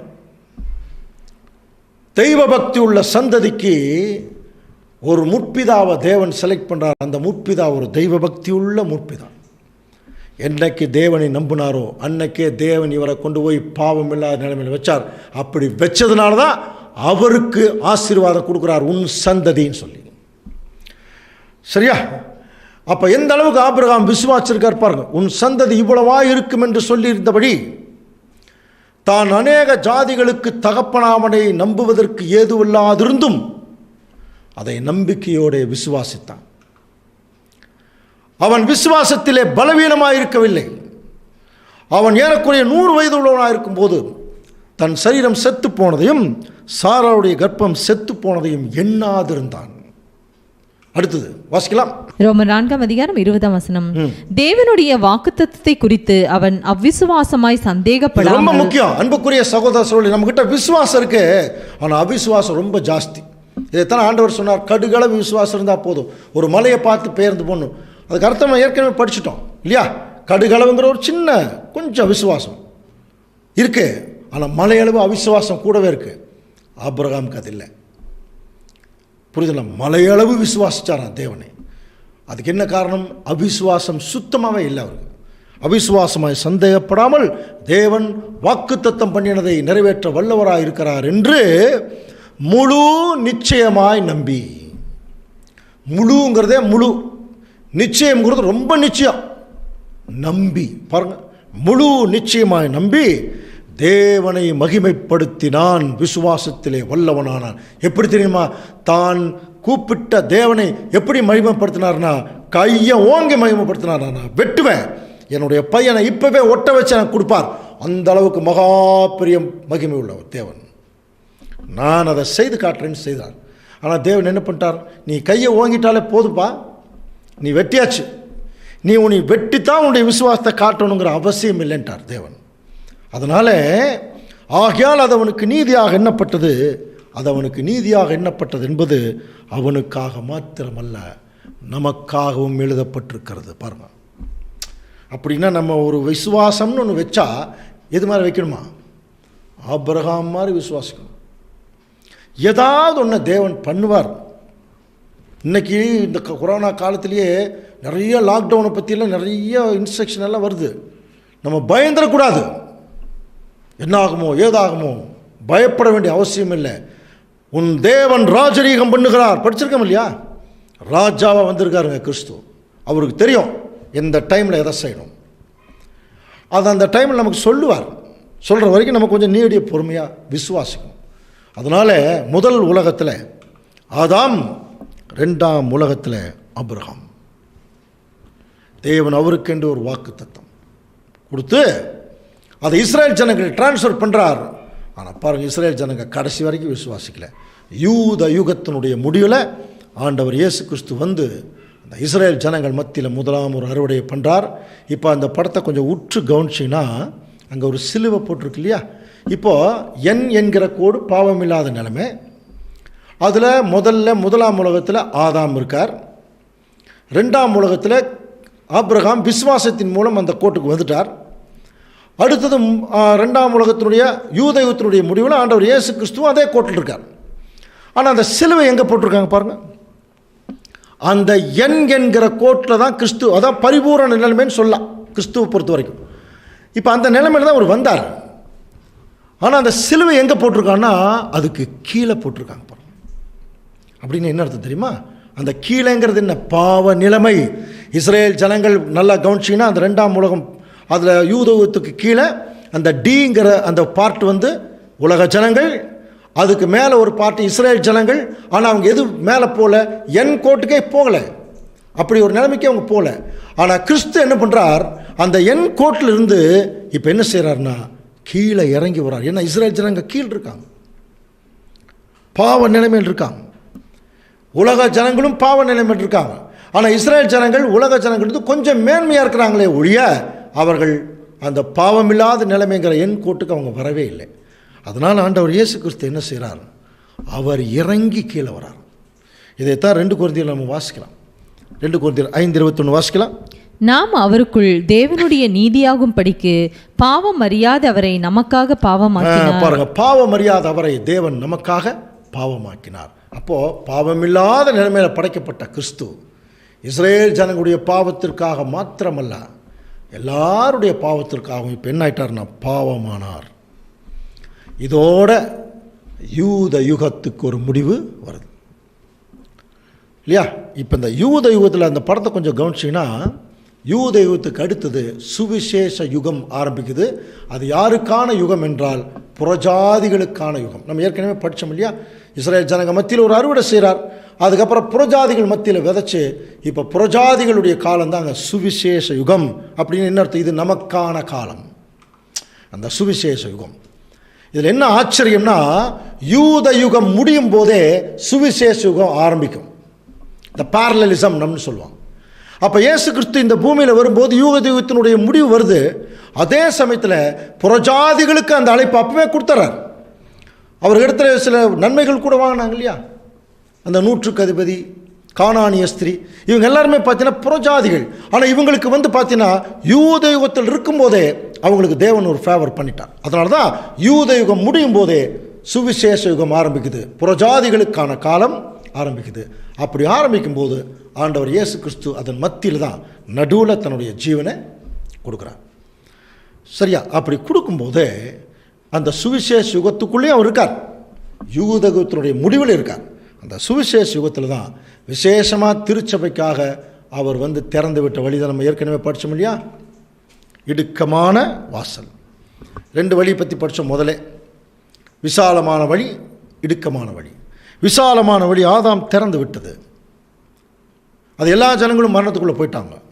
இடுக்கமான வழி ஆண்டவர் இயேசு கிறிஸ்துடைய திருச்சபைக்காக மாத்திரம் கிறிஸ்து திறந்து விட்டது. அதில் இன்னைக்கு வரைக்கும் ஒரு சிலர் மட்டும்தான் போயிட்டுருக்காங்க இல்லையா? இப்படி போகிறவங்களே 3 வகுப்பாராக வேதம் பிரிக்குது. அழைக்கப்பட்டவர்கள் சுவிசேஷ யுகத்தில் இப்போ நம்முடைய காலப்பகுதியில் அவங்க வந்து வெறும் சத்தியத்தை கேட்பாங்க, கேட்டு விசுவாசிப்பாங்க. தெரிந்து கொள்ளப்பட்டவர்கள் என்ன பண்ணுவாங்க, கிரியை செய்வாங்க, ஞானஸ்தானம் எடுத்து தேவனுக்கென்று வேலை செய்வாங்க. ஆனால் உண்மை உள்ளவர்கள் தான் உண்மையாக இருப்பாங்க கடைசி வரைக்கும். ஆவியின் கனிகளை காட்டுவாங்க, தங்களுடைய வாழ்க்கையை தேவனுக்கு பிரியமான பலியாக செலுத்துவாங்க. தங்களுடைய வாழ்க்கையே தேவனுக்கு பிரியமான பலி. ஸோ இதைத்தான் நம்ம கலாத்தியர் 3:26 படிக்கும்போது வாசிங்க. நீங்கள் எல்லாரும் கிறிஸ்து இயேசுவை பற்றும் விசுவாசத்திலும் தேவனுடைய புத்திரராய் இருக்கிறீர்கள். தேவனுடைய புத்திரராக இருக்கீங்க. ஏனெனில் உங்களில் கிறிஸ்துவுக்குள்ளாக ஞானஸ்நானம் பெற்றவர்கள் எத்தனை பேரோ அத்தனை பேரும் கிறிஸ்துவை தரித்து கொண்டீர்களே. அத்தனை பேரும் கிறிஸ்துவை தரித்து கொண்டீர்களே. இது யாருக்கு மட்டும் பொருந்தும்? அழைக்கப்பட்டவர்கள் விசுவாசிப்பாங்க, தெரிந்து கொள்ளப்பட்டவர்கள் தேவனோடு உடன்படிக்கை பண்ணி அந்த கிறிஸ்துவை தங்களுக்குள்ள உருவாக்குவாங்க. புரியுது? அப்படி கிறிஸ்து யாருக்குள்ளெல்லாம் வந்துட்டாரோ அவங்கள பற்றி சொல்லும்போது இப்படி இருக்க வாசிக்கலாம். 2 கொரிந்தியர் 5:17. இப்படி இருக்க ஒருவன் கிறிஸ்துவுக்குள் இருந்தால் புதிய சிருஷ்டியா இருக்கிறான். ஒரு கிறிஸ்துவுக்குள் இருந்தால் அவன் புது சிருஷ்டியா இருக்கிறான். பழையவைகள் ஒழிந்து போயின, எல்லாம் புதிதாயின. பழையவைகள் எல்லாம் ஒழிஞ்சு போயிடும். அப்போ புது சிருஷ்டினால என்ன அர்த்தம்னா பழையவைகள் எல்லாம் ஒழிஞ்சிடும். அப்போ நம்ம என்னைக்கு சத்தியத்துக்குள்ளே வந்தோமோ நம்முடைய நோக்கமெல்லாம் நம்முடைய சுயநலத்துக்காகவும் உலக பிரகாரமான ஓட்டத்துக்காகவும் நம்முடைய பிரயாசங்கள் இருந்தது. என்னைக்கு சத்தியத்தை கேட்டு வந்தோமோ அப்போவே நம்முடைய பிரயாசங்கள் எல்லாம் ஒழிச்சுட்டு தேவனுடைய ஊழியத்தை செய்கிறதுக்கும் அவருடைய ராஜ்யத்தின் காரியங்களை கவனிக்கிறதுக்கும் நம்முடைய வாழ்க்கையவே திருப்புறம் பாருங்க. அதான் புதுசு.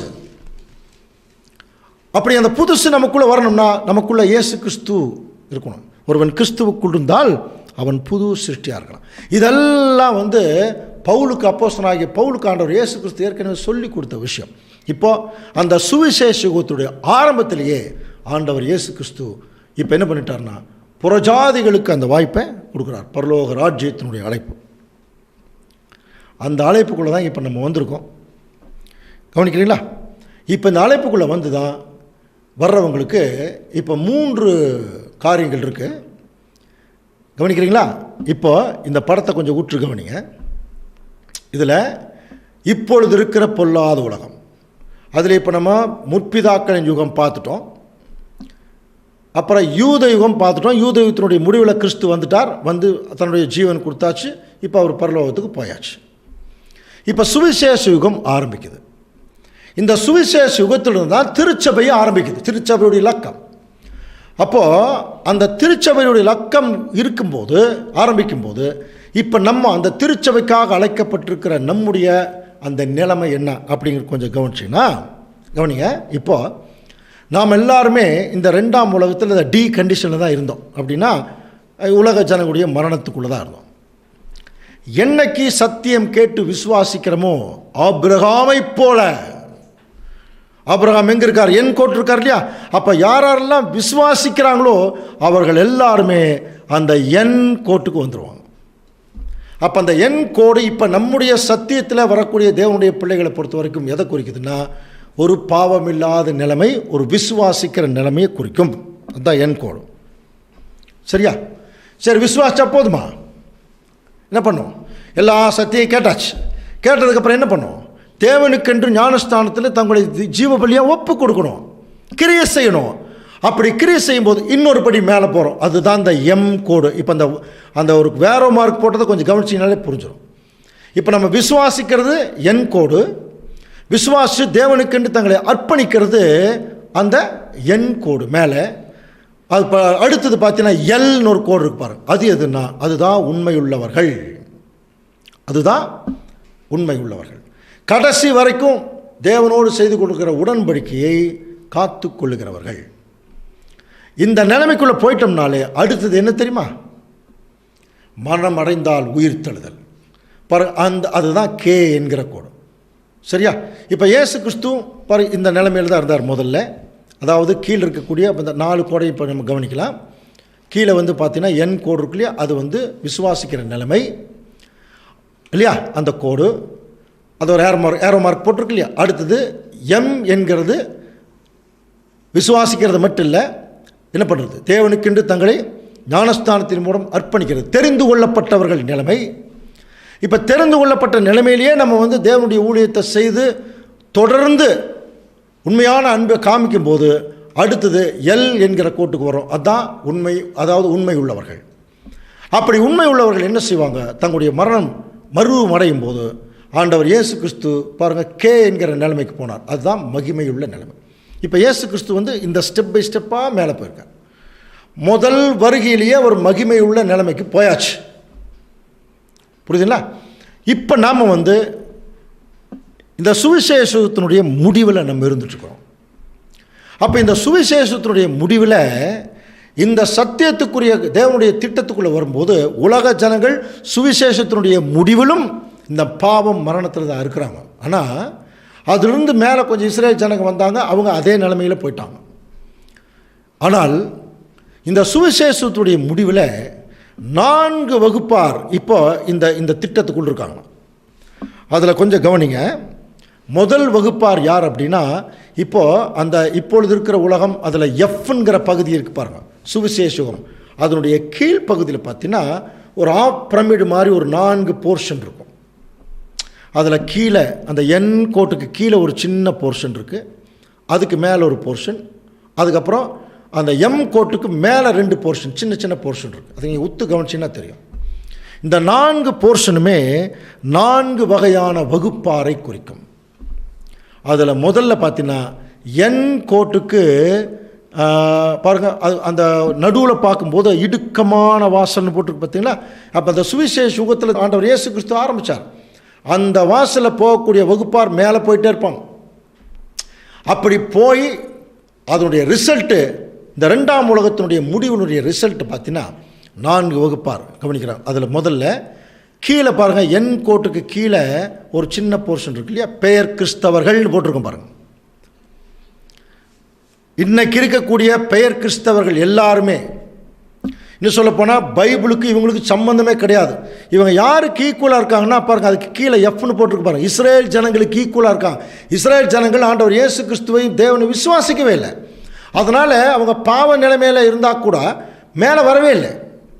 கொஞ்சம் இஸ்ரேல் உலக ஜனங்களோட கொஞ்சம் மேலே வந்தாங்க. ஆனால் எந்த நிலைமைக்குள்ள இல்லை, ஆபிரகாமுடைய விசுவாசங்கிற நிலைமைக்குள்ளே வரல இல்லையா. அப்போ இன்றைக்கி டோட்டலாக இஸ்ரேல் ஜனங்களைப் போல இன்றைக்கி பெயர் கிறிஸ்தவர்கள் எல்லாம் எப்படி இருக்காங்கன்னா அந்த என் கோட்டுக்கு கீழே விசுவாசிக்கிற நிலைமைக்கு கீழே தான் இருக்காங்க. அடுத்தது பார்த்தீங்கன்னா அந்த என் கோட்டுக்கு மேலே ஒரு போர்ஷன் இருக்கு இல்லையா, அவங்க யாருன்னா அவங்க தாங்க அழைக்கப்பட்டவர்கள். இப்போ நீங்கள் கேட்டிருக்கீங்க இல்லையா, இதுதான் அவங்க நிலைமை தான். நம்ம நிறைய சத்தியம் கேட்குறோம், விசுவாசிக்கிறோம், அதனால தான் வார வாரம் யூடியூப்பில் இதை கேட்டு இருக்கிறோம். அழைக்கப்பட்டவர்கள் எதுக்காக? மகாபெரிய மேன்மையான வாக்குத்தத்தங்களையும் தேவனுடைய பேரன்பையும் ருசிக்கிறதுக்கும் அவருடைய ராஜ்யத்தின் ராஜாக்களாக இருப்பதற்கும் அழைக்கப்பட்டவர்கள். இப்போ நிறைய பேர் அழைக்கப்பட்டவர்கள் என்ன பண்ணுறாங்க, வர்றாங்கன்னு அழைக்கப்பட்டவர்கள் அநேகர் நிறைய பேர் சத்தியம் கேட்பாங்க, விசுவாசிப்பாங்க. என்ன நடக்கும் தெரியுமா? விசுவாசிப்பார்கள் விசுவாசிப்பார்கள் விசுவாசிப்பார்கள், கடைசி வரைக்கும் விசுவாசிச்சுட்டு செத்து போயிடுவாங்க, அவ்வளோதான். அடுத்த ஸ்டெப்புக்கே வரமாட்டாங்க. ஆனால் அந்த விசுவாசிகள்ங்கிற நிலைமையில் இருப்பாங்க. அடுத்தது பார்த்தீங்கன்னா அடுத்த போர்ஷன் பார்த்தீங்கன்னா தெரிந்து கொள்ளப்பட்டவர்கள், அதான் அந்த எம் கோட்டுக்கு மேலே இருக்கு பாருங்க. அப்போ அதை தாண்டி ஒரு சில பேர் என்ன செய்வாங்கன்னா ஞானஸ்தானம் எடுப்பாங்க, தேவனுக்கென்று வேலையும் செய்வாங்க. அதான் தெரிந்து கொள்ளப்பட்டவர்கள். அதுக்கு மேலே இருக்கிற சின்ன போர்ஷன் தான் உண்மை உள்ளவர்கள். புரியுதுங்களா? அப்போது இந்த சுவிசேஷ யுகத்தினுடைய முடிவில் இந்த 4 வகுப்பார் தாங்க டெவலப் ஆகிருக்காங்க. புரியுதுங்களா? அதில் யார் யார் மறுபடியும் பார்க்கலாம் பாருங்கள். அந்த இடுக்கமான வாசல் போட்டிருக்கு, பட் அந்த இடுக்கமான வாசல் என்னென்னே தெரியாத ஒரு வகுப்பார் தான் இன்றைக்கி இருக்கக்கூடிய பெயர் சபை. அதனால தான் என் என்கிற கோட்டுக்கு கீழே போட்டிருக்கு. அடுத்தது அழைக்கப்பட்டவர்கள், நிறைய பேர் வந்து சத்தியம் கேட்குறாங்க, விசுவாசிக்கிறாங்க. அடுத்தது தெரிந்து கொள்ளப்பட்டவர்கள், ஞானஸ்தானம் எடுத்து தேவனுக்கு வேலை செய்கிறவங்க. ஆனால் கடைசியாக இருக்கிற வகுப்பார் தான் உண்மை உள்ளவர்கள். ஸோ இந்த 4 வகுப்பார் இருக்காங்க. இப்போ இயேசு கிறிஸ்து 2ஆம் வருகையில் வர்றார். அதான் பாருங்கள், எஃப் கீழே பார்த்தீங்கன்னா செகண்ட் கம்மிங்னு போட்டிருக்கும், அங்கே ஒரு அறுவடைன்னு போட்டிருப்பாங்க. 2ஆம் வருகையில் வரும்போது இப்போ அங்கே ஒரு அறுவடை பண்ணுறார். அது ஏற்கனவே சொல்லிட்டார், மத்தேயு 13:38 வாசிக்கலாம். நிலம் உலகம் நல்ல விதை ராஜ்யத்தின் புத்திரர், கலைகள் பொல்லாங்கனுடைய புத்திரர். நிலம் உலகம் நல்ல விதை ராஜ்யத்தின் புத்திரர், கலைகள் பொல்லாங்கன் புத்திரர். அவைகளை விதைக்கிற சத்துரு பிசாசு, அறுப்பு உலகத்தின் முடிவு. படிச்சோம் இல்லையா? இப்போ அறுப்பு காலத்தில் என்ன செய்கிறார்? அறுக்கிறவர்களை நோக்கி முதலாவது களைகளை பிடுங்கி ஒரு தனியாக கட்டிருங்க, அப்புறம் கோதுமையோ என் களஞ்சியத்திலே சேர்த்து வையுங்கள். இப்போ கிறிஸ்துவுடைய 2ஆம் வருகை, ஆண்டவர் இயேசு கிறிஸ்து வரார். இப்போ 2ஆம் அறுவடையை இப்போ பண்ணுறார். இந்த படத்தில் பார்த்தீங்கன்னா பாருங்கள், அந்த எஃப்க்கு பின்னாடி 2ஆம் அறுவடை அங்கே போட்டிருக்கோம். அங்கே வந்து ஆண்டவர் இயேசு கிறிஸ்து இப்போ அந்த அறுவடையை பண்ணிகிட்ருக்கார். ஸோ முதல் அறுவடை கோதுமை மணியிலிருந்து பதற பிரித்தார். இப்போ 2ஆம் அறுவடை கோதுமை மணியிலிருந்து களைகளை பிரிக்கிறார். இப்போ இதை வந்து தான் செய்கிறாரா?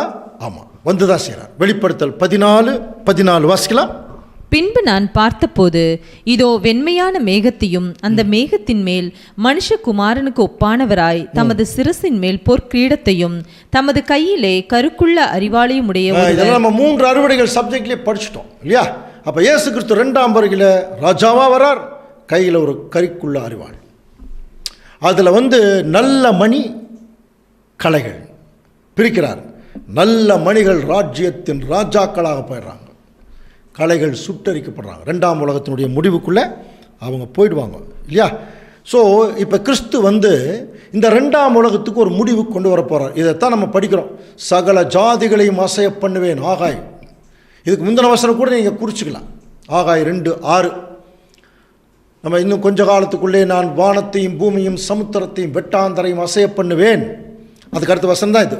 சகல ஜாதிகளையும் அசைய பண்ணுவேன், சகல ஜாதிகளாலும் விரும்பப்பட்டவர் வருவார். அதை நம்ம ஏற்கனவே விளக்கம் படிச்சிட்டோம் பழைய சப்ஜெக்ட்லேயே. எல்லா ஜாதிகளாலும் விரும்புகிறவர் கிறிஸ்துவல்ல. ஆங்கிலத்தில் அது எப்படி இருக்கும்? The desire of all nations shall come அப்படின்னு இருக்கும். எல்லா ஜாதிகளையும் அசைக்கப்படும் போது எல்லா ஜாதிகளும் என்ன விரும்புகிறாங்க தெரியுங்களா? ஒரு நல்ல ஆட்சி வராதான்னு விரும்புகிறாங்க. அந்த ஆட்சி இந்த பூமியில் வரும். இது 2ஆம் வருகையில் நடக்கக்கூடிய காலப்பகுதி. இப்போ நம்ம இருக்கக்கூடிய காலப்பகுதியும் அதுதான்.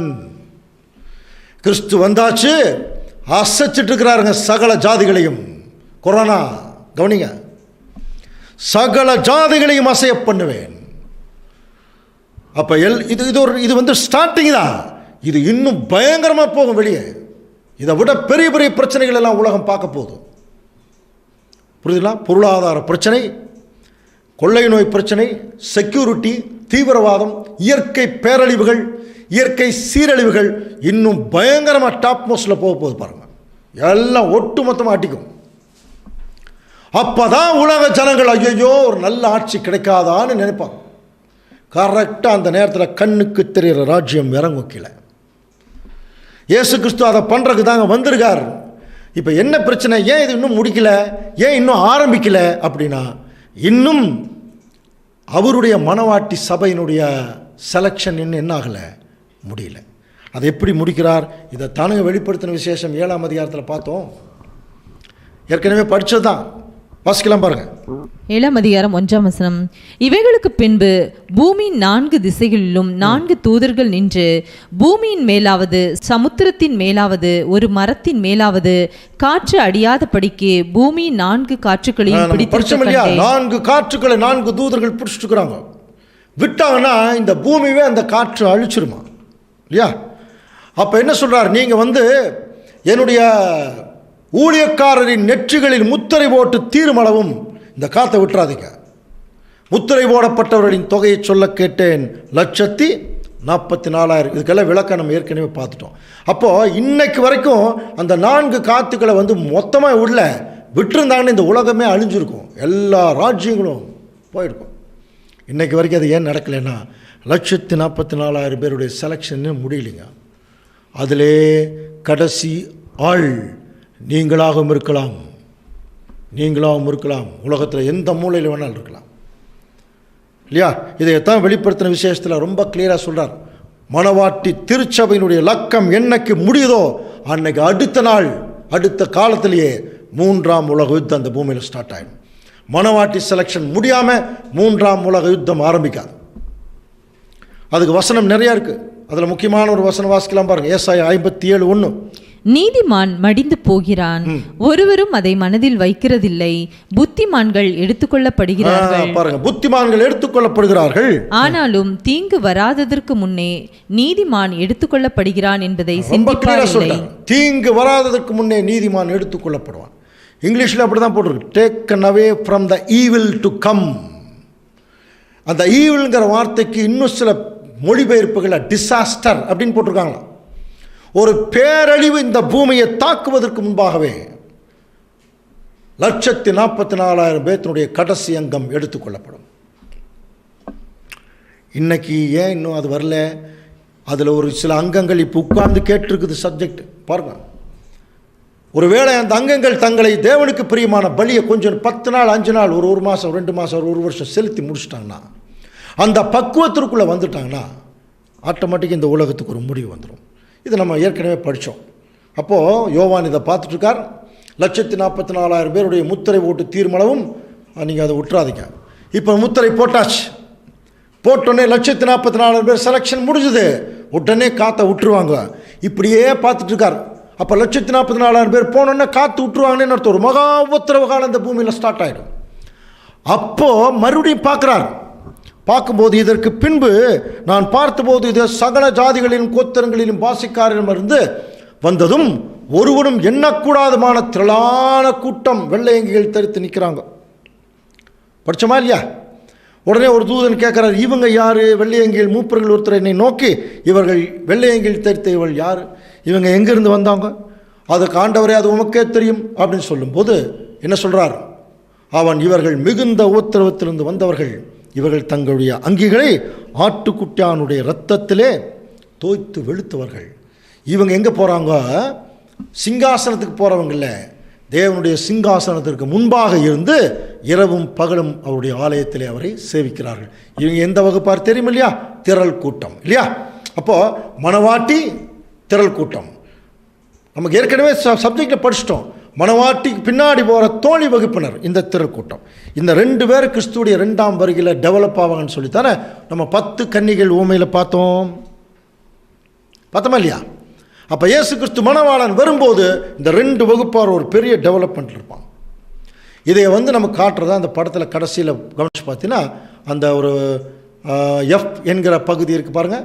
2ஆம் உலகத்தினுடைய கடைசி பகுதி, சுவிசேஷ யுகத்தினுடைய முடிவு. இதில் கவனிச்சிங்கன்னா எப்படி யூத யுகத்தினுடைய முடிவு வரும்போதே சுவிசேஷ யுகம் ஆரம்பிச்சதோ அதே மாதிரி சுவிசேஷ யுகம் முடியும் போதே 1000 வருஷ யுகம் ஆரம்பிக்கும். இப்போ அந்த கண்டிஷனில் தான் நம்ம இருந்துட்டுருக்கிறோம். அப்போ இயேசு கிறிஸ்து 2ஆம் வருகையில் வந்ததே சுவிசேஷ யுகத்தினுடைய முடிவிலையும் 1000 வருஷ அரசாட்சியினுடைய ஆரம்பத்திலையும் அவருடைய பிரசன்ஸ் இங்கே இருக்குது. இங்கே வந்து தான் இப்போ 2ஆம் அறுவடையை முடிக்கிறார். நல்லா புரிஞ்சுக்கலாம். அப்போ உண்மையான திருச்சபையின் பிள்ளைகளை நல்ல மணிகளை அவர் வெளியெடுக்கிறார். அப்போ இதை செய்ய போகிறாரா இல்லையா என்பதை குறித்து தான் நம்முடைய சீஷர்கள் கேட்டாங்க. மத்தேயு 24:3 வாசிக்கலாம். பின்பு அவர் ஒலிவமலையின் மேல் உட்கார்ந்திருக்கையில் சீஷர்கள் அவரிடத்தில் தனித்து வந்து, இவைகள் எப்பொழுது சம்பவிக்கும்? உம்முடைய வருகைக்கும் உலகத்தின் முடிவுக்கும் அடையாளம் என்ன? இந்த வசனம் ஏற்கனவே படிச்சிருக்கிறோம். உம்முடைய வருகைக்கும் உலகத்தின் முடிவுக்கு. அப்போ இந்த வசனத்துடைய தனித்தன்மை என்ன? அவர் வந்துட்டார்னா இந்த உலகத்துக்கு முடிவு வந்துடும். அப்போ கிறிஸ்து வருவதும் இந்த உலகத்தினுடைய முடிவும் ஒரே டைமில் நடக்கும். அதில் நிறைய அடையாளங்கள் கேட்குறாங்க. பஞ்சம் வரும், கொள்ளை நோய் வரும், பூமி எதிர்ச்சி வரும், நல்லா சொன்னார் இல்லையா? அதில் முக்கியமான அடையாளம் ஒன்று சொல்கிறார். அன்புக்குரிய சகோதர சகோதரர் கொஞ்சம் கவனிக்கலாம். மத்தேயு 24ஆம் அதிகாரம் 21ஆம் வசனம். ஏனெனில் உலகம் உண்டானது முதல் இதுவரைக்கும் சம்பவித்திராததும். எப்படி சொல்றா பாரு, உலகம் உண்டானது முதல் இதுவரைக்கும் சம்பவித்திராததும் இனிமேலும் சம்பவியாததுமான மிகுந்த உபத்திரம் அப்பொழுது உண்டாயிருக்கும். ரொம்ப முக்கியமாக கவனிக்கணும். இந்த மிகுந்த உபத்திரவ காலத்தினுடைய ஆரம்பத்தில் இருந்து கொண்டிருக்கிறோம். இது மைன்யூட்டான தீர்க்க தரிசனம். இயேசு கிறிஸ்து வந்து பராக்கிரமம் செய்து கொண்டிருக்கிறார் என்பதற்கு இந்த வசனங்கள் எல்லாம் ஆதாரம். ஏனெனில் உலகம் உண்டானது முதல் இதுவரைக்கும் சம்பவித்திராததும் இனிமேலும் சம்பவியாதுமான. அப்படின்னா இந்த கொரோனா வந்து இப்படியா அப்படின்னு கேட்ட வேண்டாம். இந்த கொரோனா மாதிரி நிறைய ஏற்கனவே வந்திருக்குதுங்க. லட்சக்கணக்கில் செத்துருக்குறாங்க. இன்னைக்கு ஏன் பயந்துக்கிறாங்க அப்படின்னா, இவ்வளவு டெக்னாலஜி இருந்தும் இவ்வளவு அறிவு பெருக்கம் இருந்தும் ஜனங்களுடைய மரணத்தை தடுக்க முடியல. அதுதான் பயம் எல்லாருக்கும். இதுக்கு முன்னாடி நிறைய பேர் பிளேக் நோய் வந்ததுலேருந்து எல்லாமே காலரா எல்லாமே நிறைய பேர் செத்துருக்காங்க. ஆனால் இன்னைக்கு பயமே அதுதான்.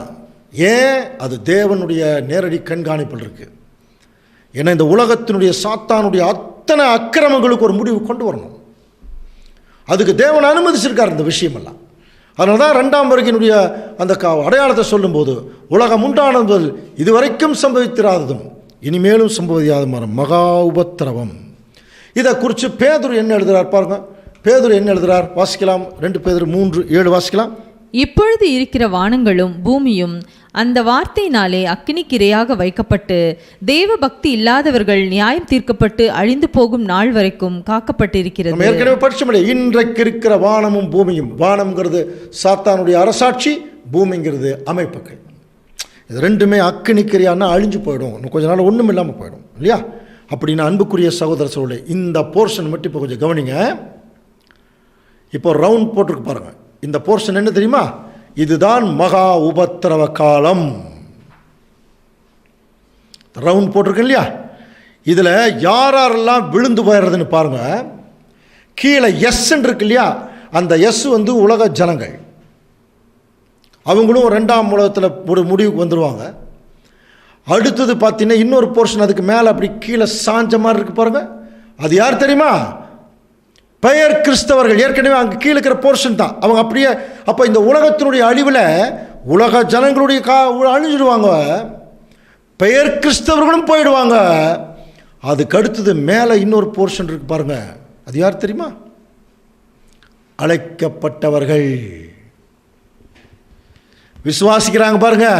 விசுவாசி எந்த கிரியை செய்யாமல் விசுவாசிட்டு மட்டும் இருக்கிறாங்க பாருங்க. அவர்களும் அந்த அழிவுக்குள்ளே போயிடுவாங்க.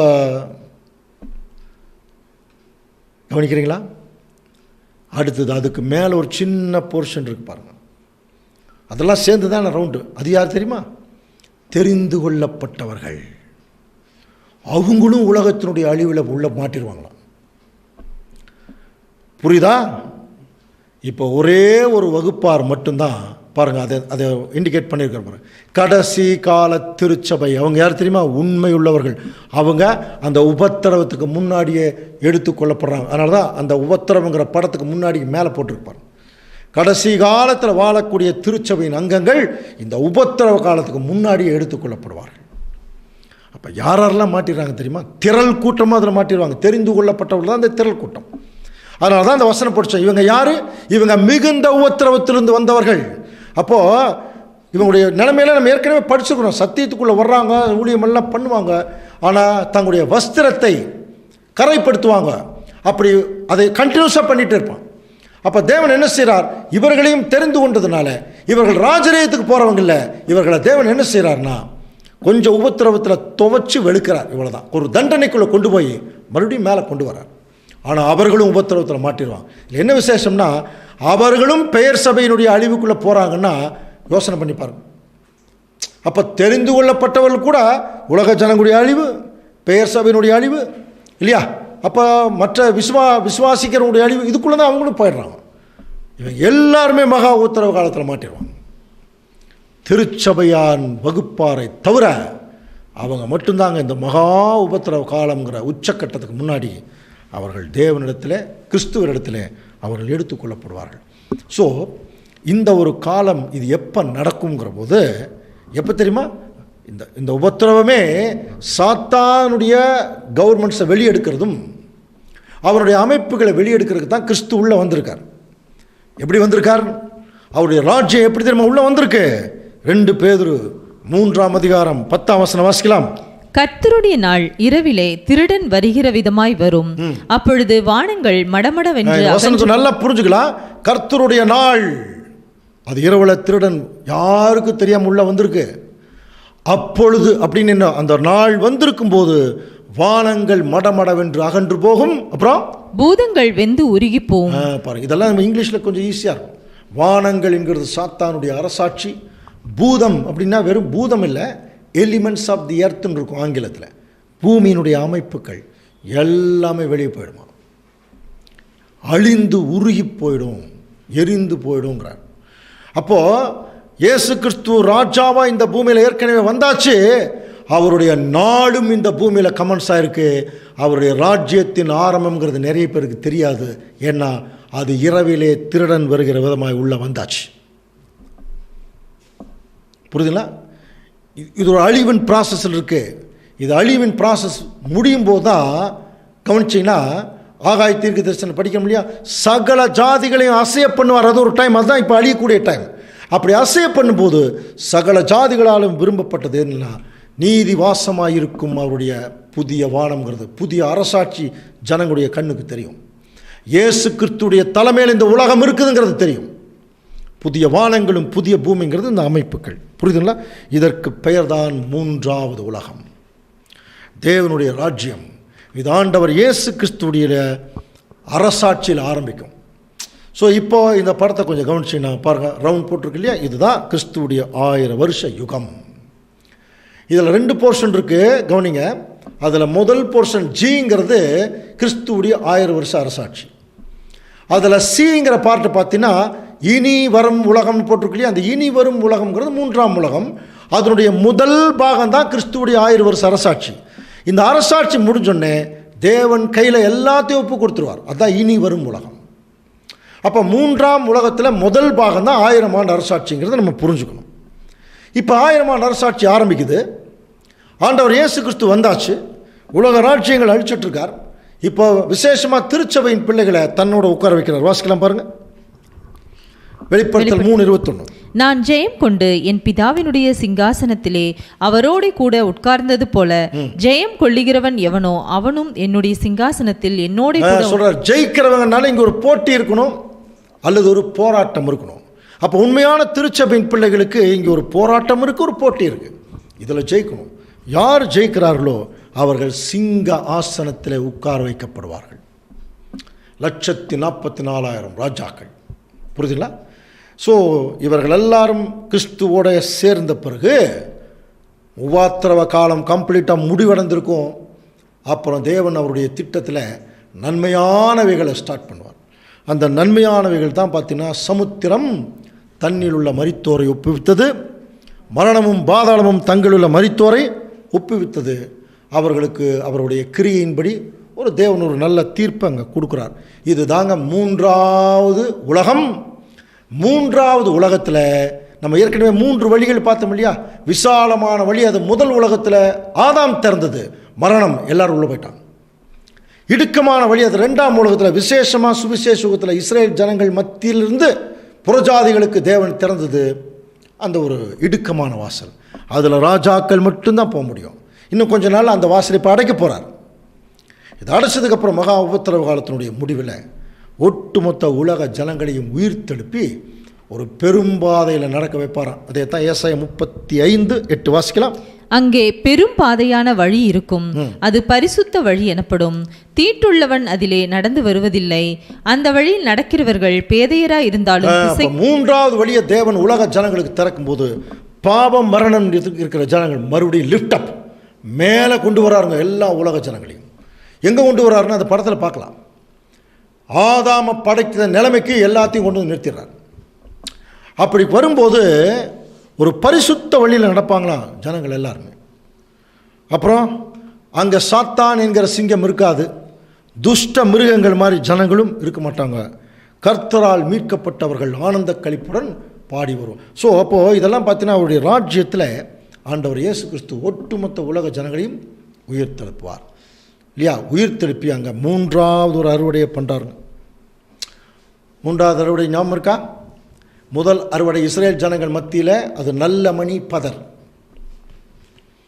2ஆம் அறுவடை இப்போ கிறிஸ்து 2ஆம் வருகையில் வந்து பாருங்கள், மொத்தமாக கிறிஸ்தவர்கள் மத்தியிலிருந்து கிறிஸ்தவர்களை பிரிக்கிறார். அது நல்ல மணி களை.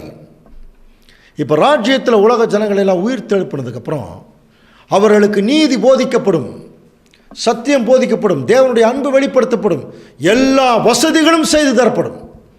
இழந்து போனதை தேடவும் ரட்சிக்குமே மனுஷகுமாரன் வந்தார், படிக்கணும் இல்லையா? அப்போ இந்த உலகத்தில் ஒட்டுமொத்த உலக ஜனங்கள் இந்த பூமியில் 2ஆம் உலகத்தில் என்னென்னவெல்லாம் இழந்தார்களோ அத்தனையும் தேவன் கொடுப்பாராம் கிறிஸ்துவின் மூலம். கொடுத்துட்டு இப்போ என்ன சொல்வார்னா, கீழ்ப்படுகிறீங்களான்னு கேட்பார். 2வது வாய்ப்பை தேவன் கொடுக்குறாருங்க. ஸோ அப்படி கொடுக்கும்போது பாருங்கள், மத்தேயு 25:31 வாசிக்கலாம். அஞ்சியும் மனுஷகுமாரன் தமது மகிமை பொருந்தினவராய் சகல பரிசுத்த தூதரோடும் கூட வரும்போது தமது மகிமையுள்ள சிங்காசனத்தின் மேல் வீற்றிருப்பார். அப்பதான் எல்லா ஜனங்களுக்கு தெரிஞ்ச மாதிரி அவர் ஒரு சிங்காசனத்தில் வீற்றிருப்பார். இங்கே தாங்க 3வது உலகம் ஸ்டார்ட் ஆகுது. பர்ஃபெக்டாக தேவனுடைய கவர்மெண்ட் இங்கே தாங்க ஸ்டார்ட் ஆகும். புரியுதா? இதில் பார்த்தீங்கன்னா முதல்ல அதில் யார் இருப்பாங்க? கிறிஸ்துவும் அவருடைய சபையும் பரலோகத்தில் இருப்பாங்க, சிங்காசனத்தில் உட்கார்ந்துருப்பாங்க. அதுக்கு கீழே திரள் கூட்ட வகுப்பார், அவங்களுக்கு முன்பாக சிங்காசனத்துக்கு முன்பாக சேவிக்கிறதுக்காக உட்காந்துருப்பாங்க. இது பரலோகம். அடுத்தது இந்த பூலோகத்தில் முதல்ல முற்பிதாக்களை தேவன் உயிர் தெழுப்பி இஸ்ரேல் ஜனங்கள் மூலமாக என்ன செய்கிறார்னா, ஒட்டுமொத்த உலக ஜனங்களையும் தேவனுடைய ராஜ்யத்திற்குள்ளாக கொண்டு வந்துடுவாங்க. அதனால தான் பூரணத்திற்கும் வழிநடத்தப்பட்ட ஜனங்கள். மறுபடியும் இதே விலைக்கு சொல்கிறோம் பாருங்கள். ஃபஸ்ட்டு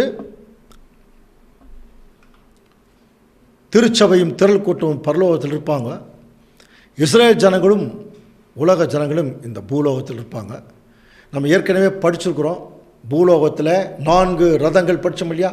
சகரியா கண்ட 4 ரதங்கள். அப்போ இந்த பூலோகத்தில் ராஜாக்களாக இருக்க போகிறதே முற்பிதாக்கள் தான், அது நமக்கு தெரியும் இல்லையா? ஸோ இந்த ஆட்சி இவர்கள் மத்தியில் நடக்கும், ஒட்டுமொத்த உலக ஜனங்கள் மத்தியில். இப்போ யாரெல்லாம் தேவன் வந்து மேலே வச்சுருக்க பாருங்க. ஒன்று முதல் கிறிஸ்து, அப்புறம் திருச்சபை, அப்புறம் திரள் கூட்டம், அப்புறம் முற்பிதாக்கள், அவங்க மத்தியில் இஸ்ரேல் ஜனங்கள், அதுக்கு பிறகு ஒட்டுமொத்த உலக ஜனங்கள். ஸோ பர்ஃபெக்டான ஒரு கவர்மெண்ட். ஆக்சுவலாக இந்த கவர்மெண்ட்டே எதுக்கு தெரியுமா? உலக ஜனங்களுக்காக தான். இவ்வளோ ரிஸ்க் தேவன் இவ்வளோ நாள் ஏன் எடுக்கிறார் தெரியுமா? முற்பிதாக்கள், திருச்சபை, திரள் கூட்டம், ஒவ்வொரு குரூப்பாக வர்றாங்க பாருங்கள். இவங்கெல்லாம் என்ன பண்ண போகிறாங்கன்னா, மேலிருந்து அரசாட்சி மட்டும் பண்ண போகிறது இல்லைங்க. இவங்களுடைய லைஃபையே உலக ஜனங்களுக்கு ஒரு பாடமாக காட்டுவாங்க. இவங்க லைஃபையே எப்படி சொல்லலாம்? முதல்ல கிறிஸ்து, தேவனுக்கு முற்றிலும் கீழ்ப்படிஞ்ச நிலைமையில் மகா உன்னதமான நிலைமையில் போய் கிறிஸ்து உட்கார்ந்துருக்கும் போது ஒட்டுமொத்த உலக ஜனங்களுக்கும் கிறிஸ்து ஒரு மிகப்பெரிய இன்ஸ்பிரேஷனாக இருப்பார். அவருடைய தியாக பலி, அவருடைய கீழ்ப்படிதல், அவருடைய தாழ்மை ஒட்டுமொத்த உலக ஜனங்களுக்கு ஒரு மகா பெரிய பிரமிப்பை கொடுக்குமா. அதில் பிரமிச்சு போய் அதிலிருந்து வெளியே வரமாட்டாங்கன்னு சொல்கிறாங்க. காரணம் என்னென்னா, அவ்வளோ பெரிய நிலைமையிலிருந்து இந்த பூலோகத்தில் சாதாரண மனுஷனாக இறங்கி மனிதர்களோட மனிதர்களாக உறவாடி அவங்களுக்கு வர வேண்டிய பலிகளை எல்லாம் தான் வாங்கிட்டு கடைசியில் ஒரு பரிதாப மரணத்துக்குள்ளே அவர் போகிறார் கிறிஸ்து. அதனால தான் தேவன் அவரை வானோர் பூதலத்தோர் எல்லாத்துக்கும் மேலே உட்கார வச்சிடறார். அப்போ இயேசு கிறிஸ்து தான் தேவனுடைய திட்டத்திற்கு மையப்புள்ளி, எல்லாவற்றிலும் முதல்வர் கிறிஸ்து மட்டும்தான். அப்போ இயேசு கிறிஸ்துவை பார்த்து தேவனுடைய அன்பு என்னன்னு தெரிஞ்சுக்கோங்க. புரியுதா? தேவனுடைய அன்பு என்னங்கிறத கிறிஸ்துவை பார்த்து தெரிஞ்சுக்குவாங்களா உலக ஜனங்கள். ஃபஸ்ட்டு அதுதான். ஏன்னா உலக ஜனங்கள் இன்றைக்கி என்னென்னத்தையோ அன்புன்னு சொல்லி என்னத்தையோ டிசிப்ளின் சொல்லிட்டு போயிட்டுருக்காங்க, யாருக்கோ கீழ்ப்படிஞ்சு போயிட்டுருக்காங்க. அப்போ அவருடைய ராஜ்யத்தில் இந்த ஒரு முன்னுதாரணம் உலக ஜனங்களுக்கு காட்டும். அடுத்தது திருச்சபை.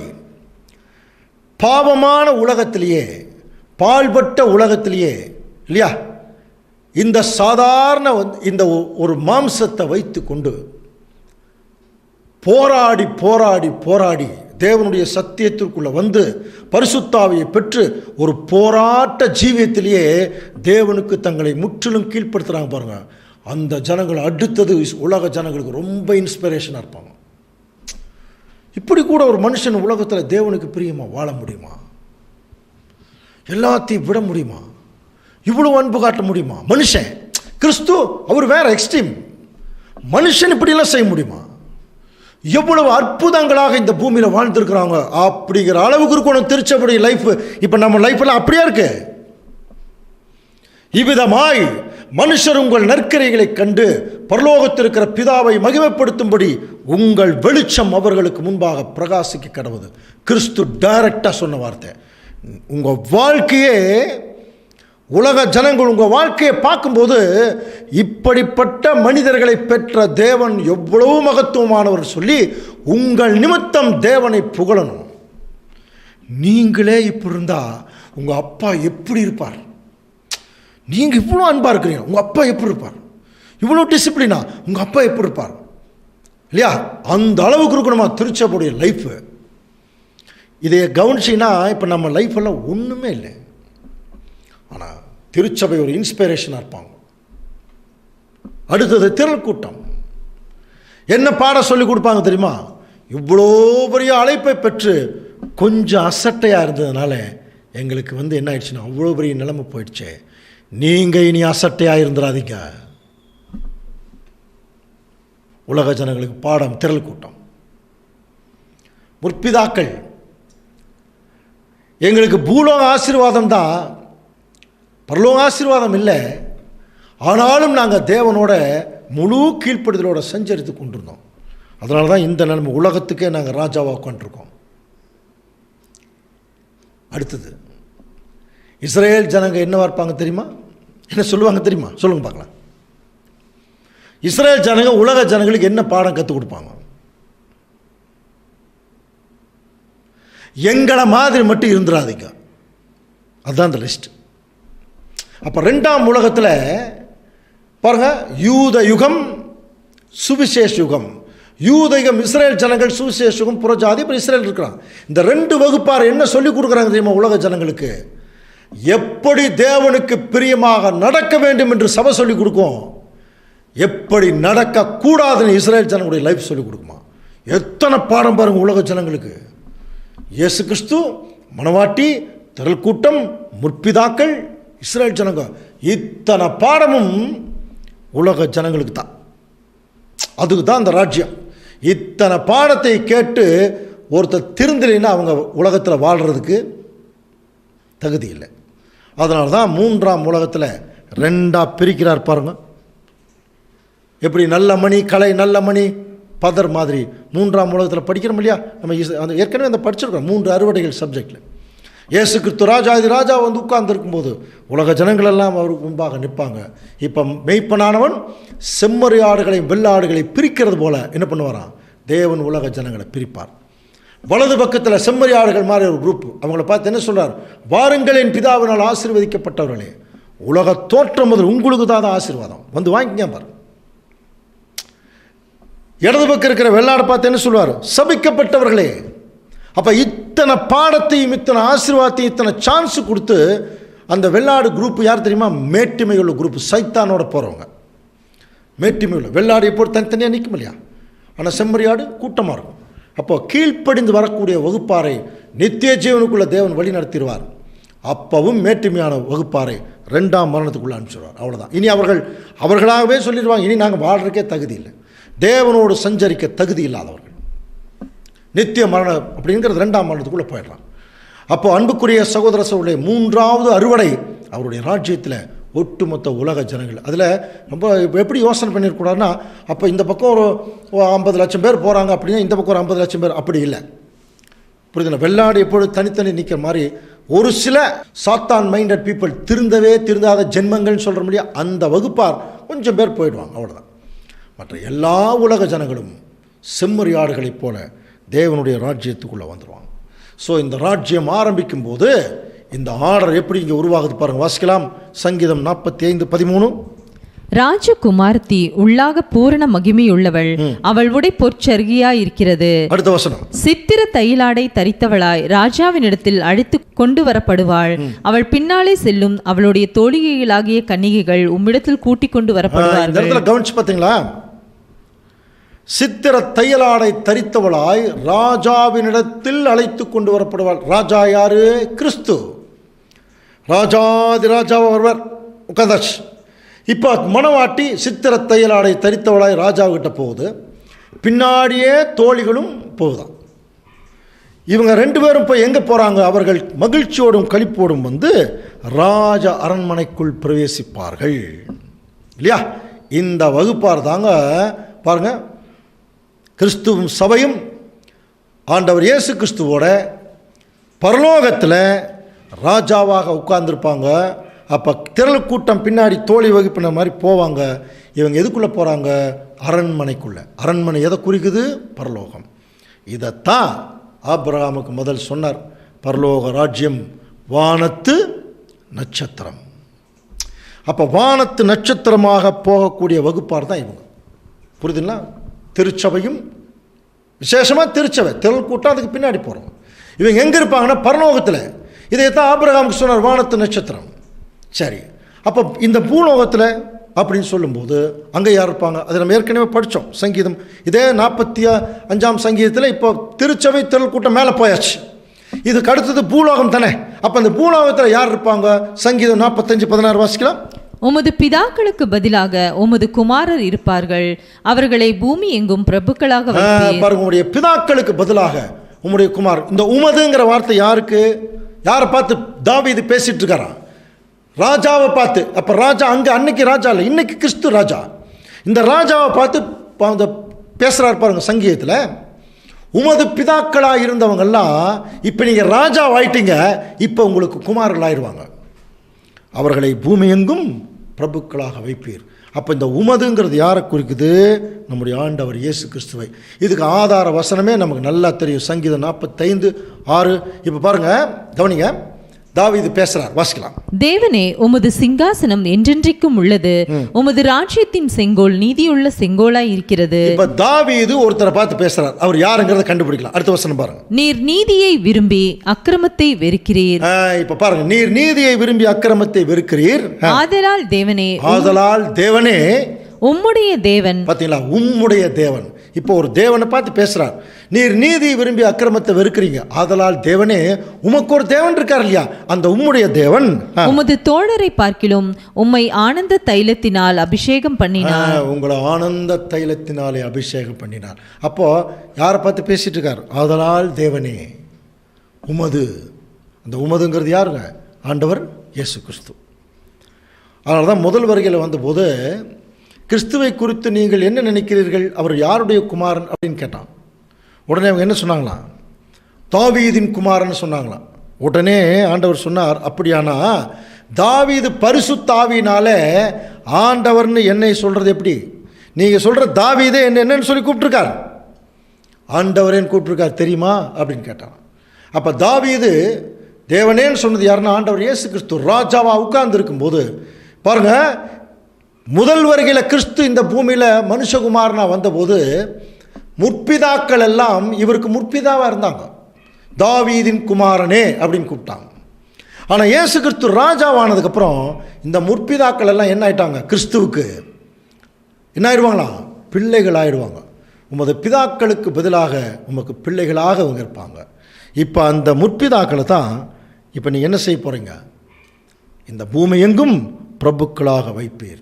அப்போ இயேசு கிறிஸ்து இந்த பூமியில் ராஜாவாக உட்கார்ந்து இருக்கும்போது இப்போ இந்த வசனத்தை கொஞ்சம் கவனிச்சிங்கன்னா, உங்கள் பிதாக்களுக்கு பதிலாக உமது குமாரர் இருப்பார்கள், அவர்களை பூமி எங்கும் பிரபுக்களாக வைப்பீர். அப்போ இந்த பூமியில் ராஜாக்களாக இருக்க போகிறதே அவருடைய முற்பிதாக்கள் இல்லையா? ஸோ இப்போ அதுதான் பூலோக ராஜ்யம். இப்போ இந்த பூலோக ராஜ்யத்தில் முற்பிதாக்கள் தான் எல்லா ஜனங்களுக்கும் மந்திரிகளாக இருப்பாங்க, அதுக்கு கீழே உலக ஜனங்கள் இருப்பாங்க. இதைத்தான் அவர் என்ன சொன்னார்னா, கடற்கரை மணல், வானத்து நட்சத்திரங்கிறது திருச்சபை திரள் கூட்டம் போகிற நிலைமை, கடற்கரை மணலுங்கிறது இந்த பூலோகத்து ராஜ்யத்தில் முற்பிதாக்களுடைய தலைமையில் இருக்கக்கூடிய ஒரு ஆட்சி. ஸோ இப்போ இந்த படத்தை கொஞ்சம் கவனிச்சிங்கன்னா, பர்ஃபெக்ட் கவர்மெண்ட் எப்படி உருவாகுது பாருங்க. கிறிஸ்து, சபை, திரள் கூட்டம், முற்பிதாக்கள், அப்புறம் இஸ்ரேல் ஜனங்கள், அதுக்கு கீழே ஒட்டுமொத்த உலக ஜனங்கள். இப்படி ஒரு கவர்மெண்ட் உருவாக போதான். சரி, இதை புரியறதுக்கு ரொம்ப சிம்பிள். நம்ம இந்தியன் கவர்மெண்ட் இருக்கு பாருங்கள், இந்த இந்தியன் கவர்மெண்ட்டுடைய கான்ஸ்டிடியூஷன் செட்டப் இருக்கு பாருங்கள், அந்த செட்டப்பை பார்த்தாலே இதே மாதிரி தான் இன்டர்நேஷ்னல் கவர்மெண்ட் இந்த பூமியில் உருவாக போகுது உலகத்தில். இப்போ நம்ம பார்லிமெண்ட் இருக்கு இல்லையா, நம்ம இந்திய அரசாங்கம், இந்தியன் கவர்மெண்ட்டு, இது ரெண்டாக பிரிக்கலாம். ஒன்று ஸ்டேட் கவர்மெண்ட்டு, இன்னொன்று சென்ட்ரல் கவர்மெண்ட். கவனிக்கிறீங்களா? இதில் சென்ட்ரல் கவர்மெண்ட்டில் அதிகபட்சம் மிகப்பெரிய பதவியில் இருக்கிற ஒரு பிரசிடெண்ட், குடியரசுத் தலைவர் அல்லது ராஷ்டிரபதி இல்லையா? அவர் என்ன செய்கிறார்? பிரைம் மினிஸ்டர் முதன்மையான மந்திரி, பிரதம மந்திரி, அவருக்கு என்ன செய்கிறார்னா தன்னுடைய பவரை கொடுக்குறார். கவனிங்க, சென்ட்ரல் கவர்மெண்ட்டில் ஹையஸ்ட் அத்தாரிட்டி பிரசிடெண்ட்டு, குடியரசுத் தலைவர். அவர் என்ன செய்கிறார்? பிரைம் மினிஸ்டர், பிரதம மந்திரி, அவருக்கு என்ன செய்கிறார்? தன்னுடைய முழு அதிகாரத்தையும் கொடுக்குறார். முழு அதிகாரத்தை பெற்றவர் தான் இன்றைக்கி இந்தியாவிலேயே பவர்ஃபுல் போஸ்ட்னா அது பிரதம மந்திரி தான். சரி, அடுத்தது அவர் என்ன செய்கிறார்? அந்த அதிகாரத்தை தன்னுடைய கேபினெட் மினிஸ்டர்களுக்கு பிரித்து கொடுக்குறார். ராஜாங்க மந்திரிகள் படிக்கிறோம் இல்லையா, சென்ட்ரல் கேபினெட் அப்படின்னு சொல்லுவாங்க. அவங்க கையில் ஒரு டிபார்ட்மெண்ட்டே அவங்க கையில் தான் இருக்கும். இப்போ டிஃபென்ஸ்னால் தனியாக ஒரு டிபார்ட்மெண்ட்டு அவங்க கையில் இருக்கும். ரயில்வே துறை மந்திரினா ரயில்வே முழுவதும் அவங்க கையில் தான் இருக்கும். புரியுதா? இவங்கெல்லாம் கேபின், அப்புறம் அவங்களுக்குள்ள ஒரு நெட்டு இருக்கும், ஒரு தொடர்பு இருந்துருக்கு. அதனால தான் கேபினெட்டுன்னு பேர். தனி கேபின்னா தனி ஒரு டிபார்ட்மெண்ட்டுக்கு இவங்க மந்திரி, ஆனால் இவங்களுக்குள்ள ஒரு நெட்வொர்க் சொல்கிறோம் இல்லையா, ஸோ அதுதான் கேபினெட். அதுக்கு கீழே பார்த்தீங்கன்னா டிபார்ட்மெண்ட் டைரக்டர்ஸ் இருப்பாங்க. இவங்களுடைய வேலை என்னென்னா, இந்த கேபினெட் மினிஸ்டர்கள் அவங்க என்னென்ன முடிவுகள் எடுக்கிறார்களோ அந்த முடிவுகளை மக்களிடத்தில் கொண்டு போய் சேர்த்துவதற்குரிய டிபார்ட்மெண்ட் டைரக்டர்ஸாக இருப்பாங்க. இதுதாங்க சென்ட்ரல் கவர்மெண்ட்னுடைய அரேஞ்ச்மெண்ட். அடுத்தது ஸ்டேட் கவர்மெண்ட்டில் பார்த்தீங்கன்னா அதில் ஹையஸ்ட் போஸ்ட் கவர்னர். அதுக்கப்புறம் கவர்னர் என்ன செய்கிறார்? சீஃப் மினிஸ்டர் இல்லையா, முதன் மந்திரி, அவங்களுக்கு பவர் கொடுக்குறார். ஸ்டேட் கவர்மெண்ட்டை பொறுத்த வரைக்கும் அதிகபட்ச அதிகாரம் முதன் மந்திரி தான். அடுத்தது அவர் என்ன செய்கிறார்? தன்னுடைய பவர் ஒரு ஸ்டேட் மினிஸ்டருக்கு கொடுக்குறார். இதெல்லாம் எதுக்கு? இந்த செட்டப்பெல்லாம் எதுக்கு? சென்ட்ரல் கவர்மெண்ட், ஸ்டேட் கவர்மெண்ட், மந்திரி, இவங்கெல்லாம் எதுக்குங்க? யாருக்காக? மக்களுக்காக இல்லையா, பொதுமக்களுக்காக.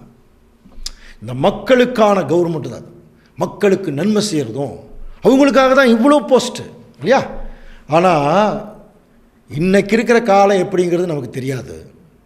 ஆனால் தேவனுடைய ராஜ்யம் இந்த பூமியில் ஸ்தாபிக்கப்படும் போது சேம் செட்டப்பு தாங்க வரப்போகுது. அதில் சென்ட்ரல் கவர்மெண்ட்டுங்கிறது வேறு ஒன்றும் இல்லை அன்புக்குரிய சகோதர சொல்லுடைய ஹெவன்லி கவர்மெண்ட். இப்போ சென்ட்ரல் கவர்மெண்ட்டுடைய ஹெட் ஆஃபீஸ் இருக்குது டெல்லி ரொம்ப தூரம் இருக்குதுங்கிறனால அதை நம்ம நாட்டுக்கு தலைநகர் இல்லைன்னு சொல்ல முடியுமா? இல்லையா? அப்போ சென்ட்ரல் கவர்மெண்ட்டுங்கிறது என்னென்னா பரலோகத்தினுடைய ஆட்சி. அங்கே பிரசிடெண்ட் யார் தெரியுமா? இருக்கிறதே மிகப்பெரிய குடியரசுத் தலைவர் அப்படிங்கிற போஸ்ட் யாருன்னா நம்முடைய பிதாவாகிய தேவன். புரியுதுங்களா? காட் லார்ட் ஆல்மைட்டி, மகா கணம் பொருந்திய கடவுள் யாவே தேவன். அவர் தாங்க எல்லாத்துக்கும் மேலே. அவர் என்ன செய்கிறார்? அவருடைய ராஜ்யத்தில் இயேசு கிறிஸ்துவுக்கு எல்லா பவரும் கொடுக்குறாரு தான் பிரைம் மினிஸ்டர். எல்லா பவரும் கொடுத்து தாங்க அனுப்பிச்சிருக்கார் இல்லையா? இப்போ பிரைம் மினிஸ்டர் இயேசு கிறிஸ்து என்ன செய்கிறாருன்னா, அவருக்குன்னு ஒரு கேபினெட், ஒட்டுமொத்த உலக ஜனங்களுக்கு நன்மை செய்கிறதுக்கு, நல்வழி காட்டுறதுக்கு ஒரு கேபினெட். எத்தனை பேர் நீங்களே சொல்லுங்க பார்க்கலாம், எத்தனை பேர்? 1,44,000 இன்டர்நேஷ்னல் கேபினெட் மினிஸ்டர்ஸ்.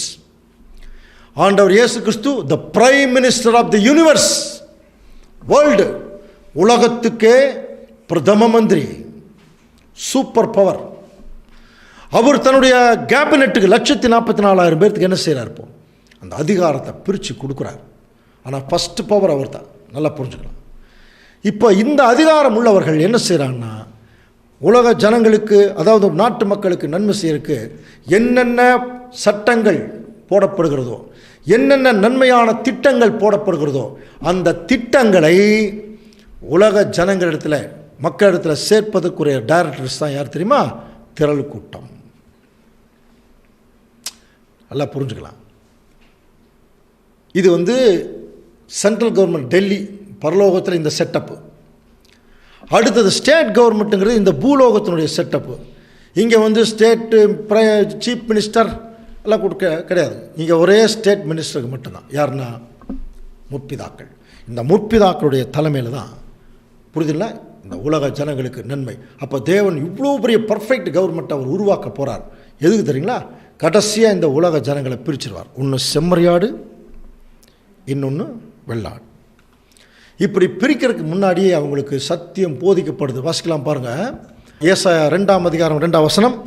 கடைசி நாட்களில் கர்த்தருடைய ஆலயமாகிய பர்வதங்களின் கொடுமுடியில் ஸ்தாபிக்கப்பட்டு மலைகளுக்கு மேலாக உயர்த்தப்படும்.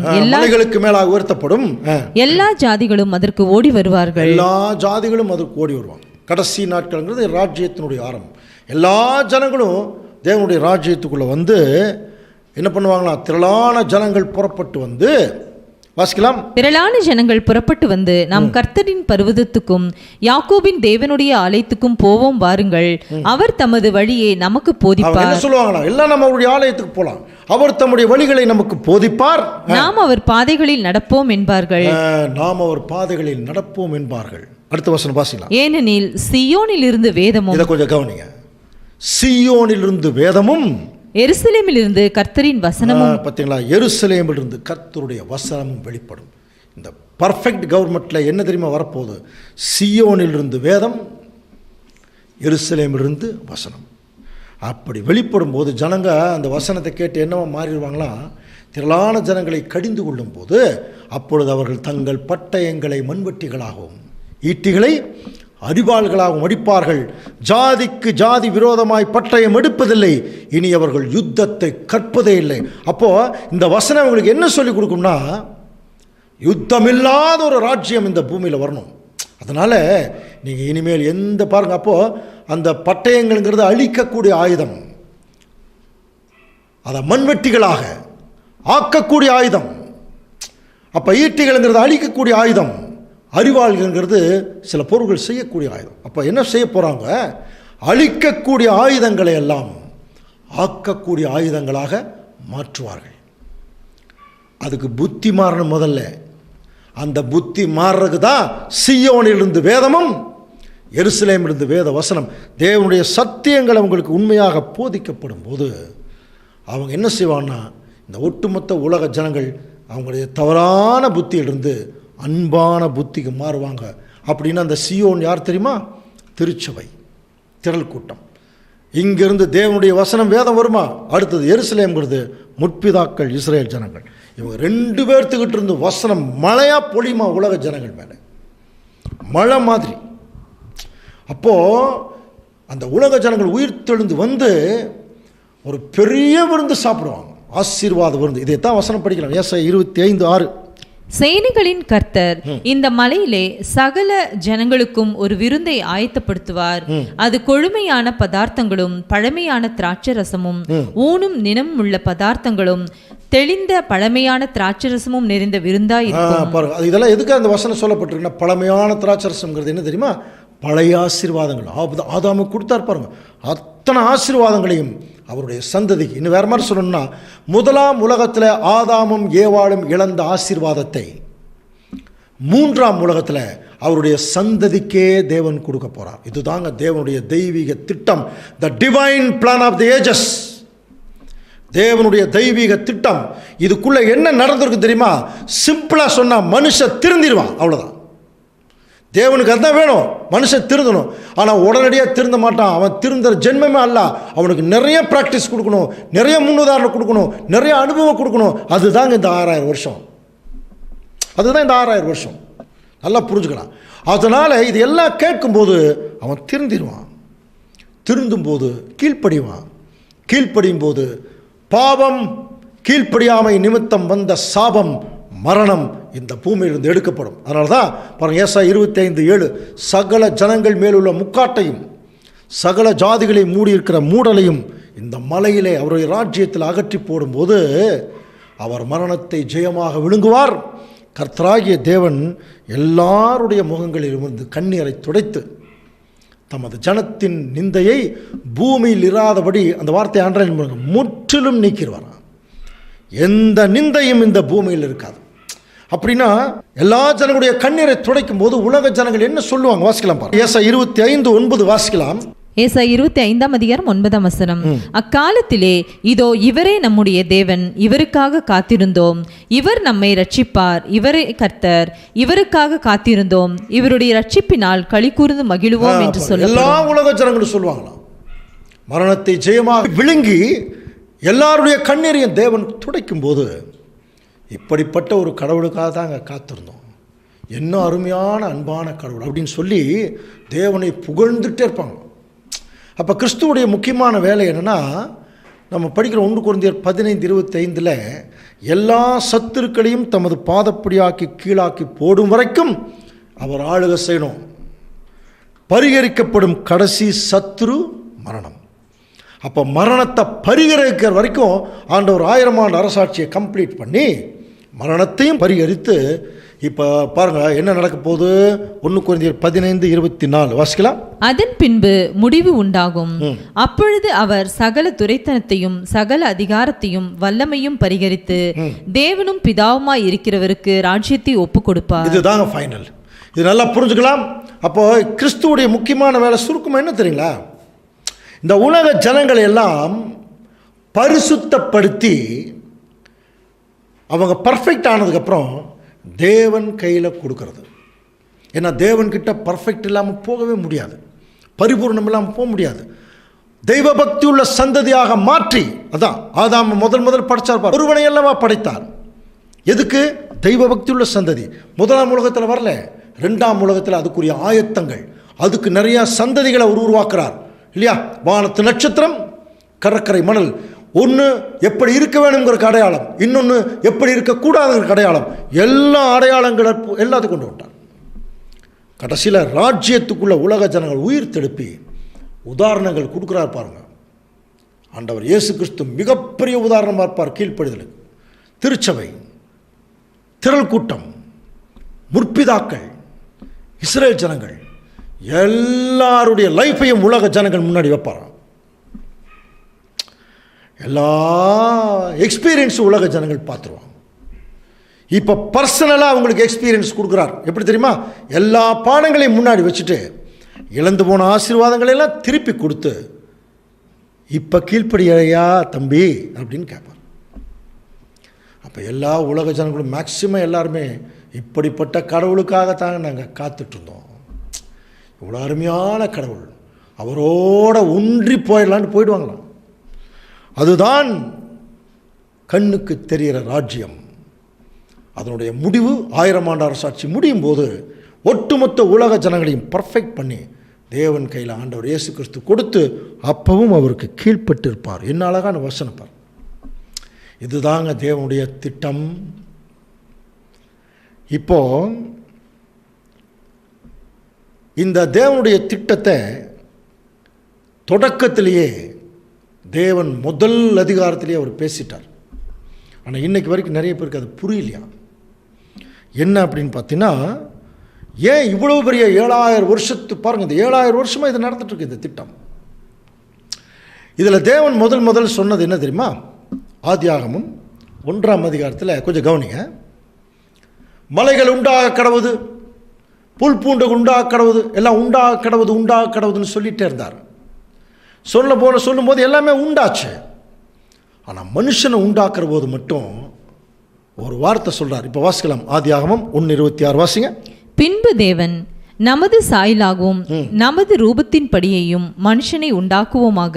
பாருங்க என்ன சொல்றார்? நமது சாயலாகவும் நமது ரூபத்தின்படி. இது நம்ம ஏற்கனவே திருத்துவம் சப்ஜெக்டில் படிச்சோம் இல்லையா? எல்லாத்தையும் உண்டாக்கடவுதுன்னு சொன்னவர் மனுஷனை உண்டாக்குற போது மட்டும் யாருக்கிட்டையோ பேசுகிறார். யாருக்கிட்ட? நமக்கு நல்லா தெரியும் இல்லையா? ஆண்டவர் இயேசு கிறிஸ்துவிட்ட பேசுகிறார். ஆண்டவர் பிதாவாகிய தேவன் ஆண்டவர் இயேசு கிறிஸ்து என்ன சொல்கிறார்னா, நமது சாயலாகவும் நமது ரூபத்தின்படியையும் மனுஷனை உண்டாக்குவோமாக. சரி, அப்போ ஆதாம் யாருடைய சாயல் உருவாக்கப்பட்டவர்? தேவனுடைய சாயல்ல இல்லையா? இப்போ நீங்களே சொல்லுங்க, தேவனுடைய சாயலில் ஒருத்தர் உருவாக்கப்பட்டா அவங்க பாவம் செய்வாங்களா? 1 யோவான் படிச்சு பாருங்க. தேவனால் உண்டானவன் பாவம் செய்யான் அப்படின்னு இருக்கு. அப்படின்னா இப்போ தேவ சாயலில் தானே ஆதாம் உருவாக்கப்பட்டிருக்கார். அப்போ இவர் பாவம் செஞ்சிருக்க கூடாது தானே? செஞ்சிட்டாரே. அப்படின்னு என்ன தெரியுமா? ஆதாம் தேவ சாயலில் உருவாக்கப்படவில்லை என்று பொருள். நீங்கள் தயவு செய்து குழம்பிட வேண்டாம். அப்படின்னா இன்னும் உருவாக்கப்படலையா? ஆமாங்க, ஆதாம் முதல் உலகத்தில் தேவனுடைய சாயலில் உருவாக்கப்படவில்லை. அப்படின்னு இந்த வசனத்தினுடைய அர்த்தம் என்ன கவனிக்கிறீங்களா? இதை நான் ஆங்கிலத்தில் சொல்கிறேன், உங்களுக்கு நல்லா புரியும். நமது சாயலாகவும் நமது ரூபத்தின்படியை மனுஷனை உண்டாக்குவோமாக தேவன் சொல்கிறார் இல்லையா? தேவனுடைய சாயல்னா என்ன அது தெரியணும்ல. தேவனுடைய சாயல் யார் தெரியுமா? ஆண்டவர் இயேசு கிறிஸ்து. இப்போ நீங்களே சொல்லுங்க, இயேசு கிறிஸ்து மாறி உலக ஜனங்கள் எப்போ மாறுவாங்க? 1000 ஆண்டு அரசாட்சியினுடைய முடிவில் தான். இத்தனை உதாரணங்களை பார்ப்பாங்க, கிறிஸ்துவுடைய மேலான உதாரணத்தை பார்ப்பாங்க. அப்போதாங்க கிறிஸ்துவாக மாறுவார்கள். கிறிஸ்துவாக மாறினா அவங்க தேவ சாயலில் மாறிடுவாங்க. அப்படின்னு இந்த வசனம் தேவன் என்ன சொல்கிறார் தெரியுங்களா? அதை தான் ஏற்கனவே படித்தோம். அவர் அந்தத்தில் உள்ளவைகளை ஆதி முதற் கொண்டு சொல்வார். படித்தோம் இல்லையா? அதனுடைய பரிமாணம் தான் இது. இப்போ அவர் என்ன சொல்கிறார் தெரியுமா? ஆண்டவர் இயேசு கிறிஸ்துவை பார்த்து, let us make the man in our own image through the 7000 years. அவர் சொன்ன வார்த்தையினுடைய சாராம்சம் அதுதான். ஆண்டவர் இயேசு கிறிஸ்து என்ன சொல்றார் தெரியுமா? இந்த 7000 வருஷத்துக்குள்ள நம்மள மாதிரியே இந்த மனுஷன் என்ன பண்ணிடலாம்? உருவாக்கிடலாம். அதுக்கு தாங்க 7000 வருஷம். நல்லா புரியுதா? அப்போ ஒரு மனுஷன் பிதாவாகிய தேவனை போல அவன் மாறணும்னா அவன் 7000 வருஷம் பக்குவப்படணும். 7000 வருஷம் பக்குவப்படணும். அப்போ தான் அவன் தேவனை போல அவன் மாற முடியும். இப்போ தேவனுடைய அல்டிமேட் எய்ம் என்ன தெரியுமா? ஒரு தெய்வ பக்தி உள்ள சந்ததி. தெய்வ பக்தினாலே தேவன் அப்பா மாதிரி இருக்கணும் பிள்ளைகள். அதனால தான் இயேசு கிறிஸ்துவுக்கு தெய்வ பக்தி இருந்தது. ஏன்? அவர் அப்பா மாதிரியே இருந்தார். அதுக்கப்புறம் இஸ்ரேல் ஜனங்கள் இல்லை, உலக ஜனங்கள் இல்லை, திருச்சபைக்கு சொல்லி கொடுத்தார் தெய்வ பக்தியை. அதனால தான் நாம் இப்போ அவருடைய பிள்ளைகளாக இருக்கிறோம். ஆனால் அடுத்தது கண்ணுக்கு தெரிகிற ராஜ்யம் வரும் பொழுது எல்லா உலக ஜனங்களும் தெய்வ பக்தி உள்ள தேவனுக்குரிய பிள்ளைகளாக மாறுவார்கள்.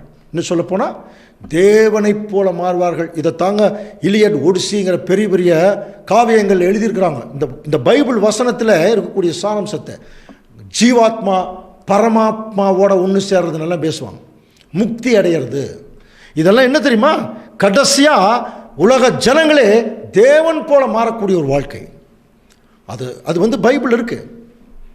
தேவனுடைய பிரதான திட்டம், யுகங்களை பற்றிய தேவ ஏற்பாடு. எல்லா ஜனங்களும் இந்த உதாரணங்களை பார்ப்பாங்க, தேவன் கொடுத்த நன்மையை பார்ப்பாங்க, ஏற்கனவே இருந்த தீமையும் பார்த்துருப்பாங்க. நன்மை தீமை ரெண்டையும் பார்த்துருவாங்க ராஜ்யத்துக்குள்ளே. இப்போ தீமை பார்க்குறாங்க, ராஜ்யத்துக்குள்ளே நன்மை பார்ப்பாங்க.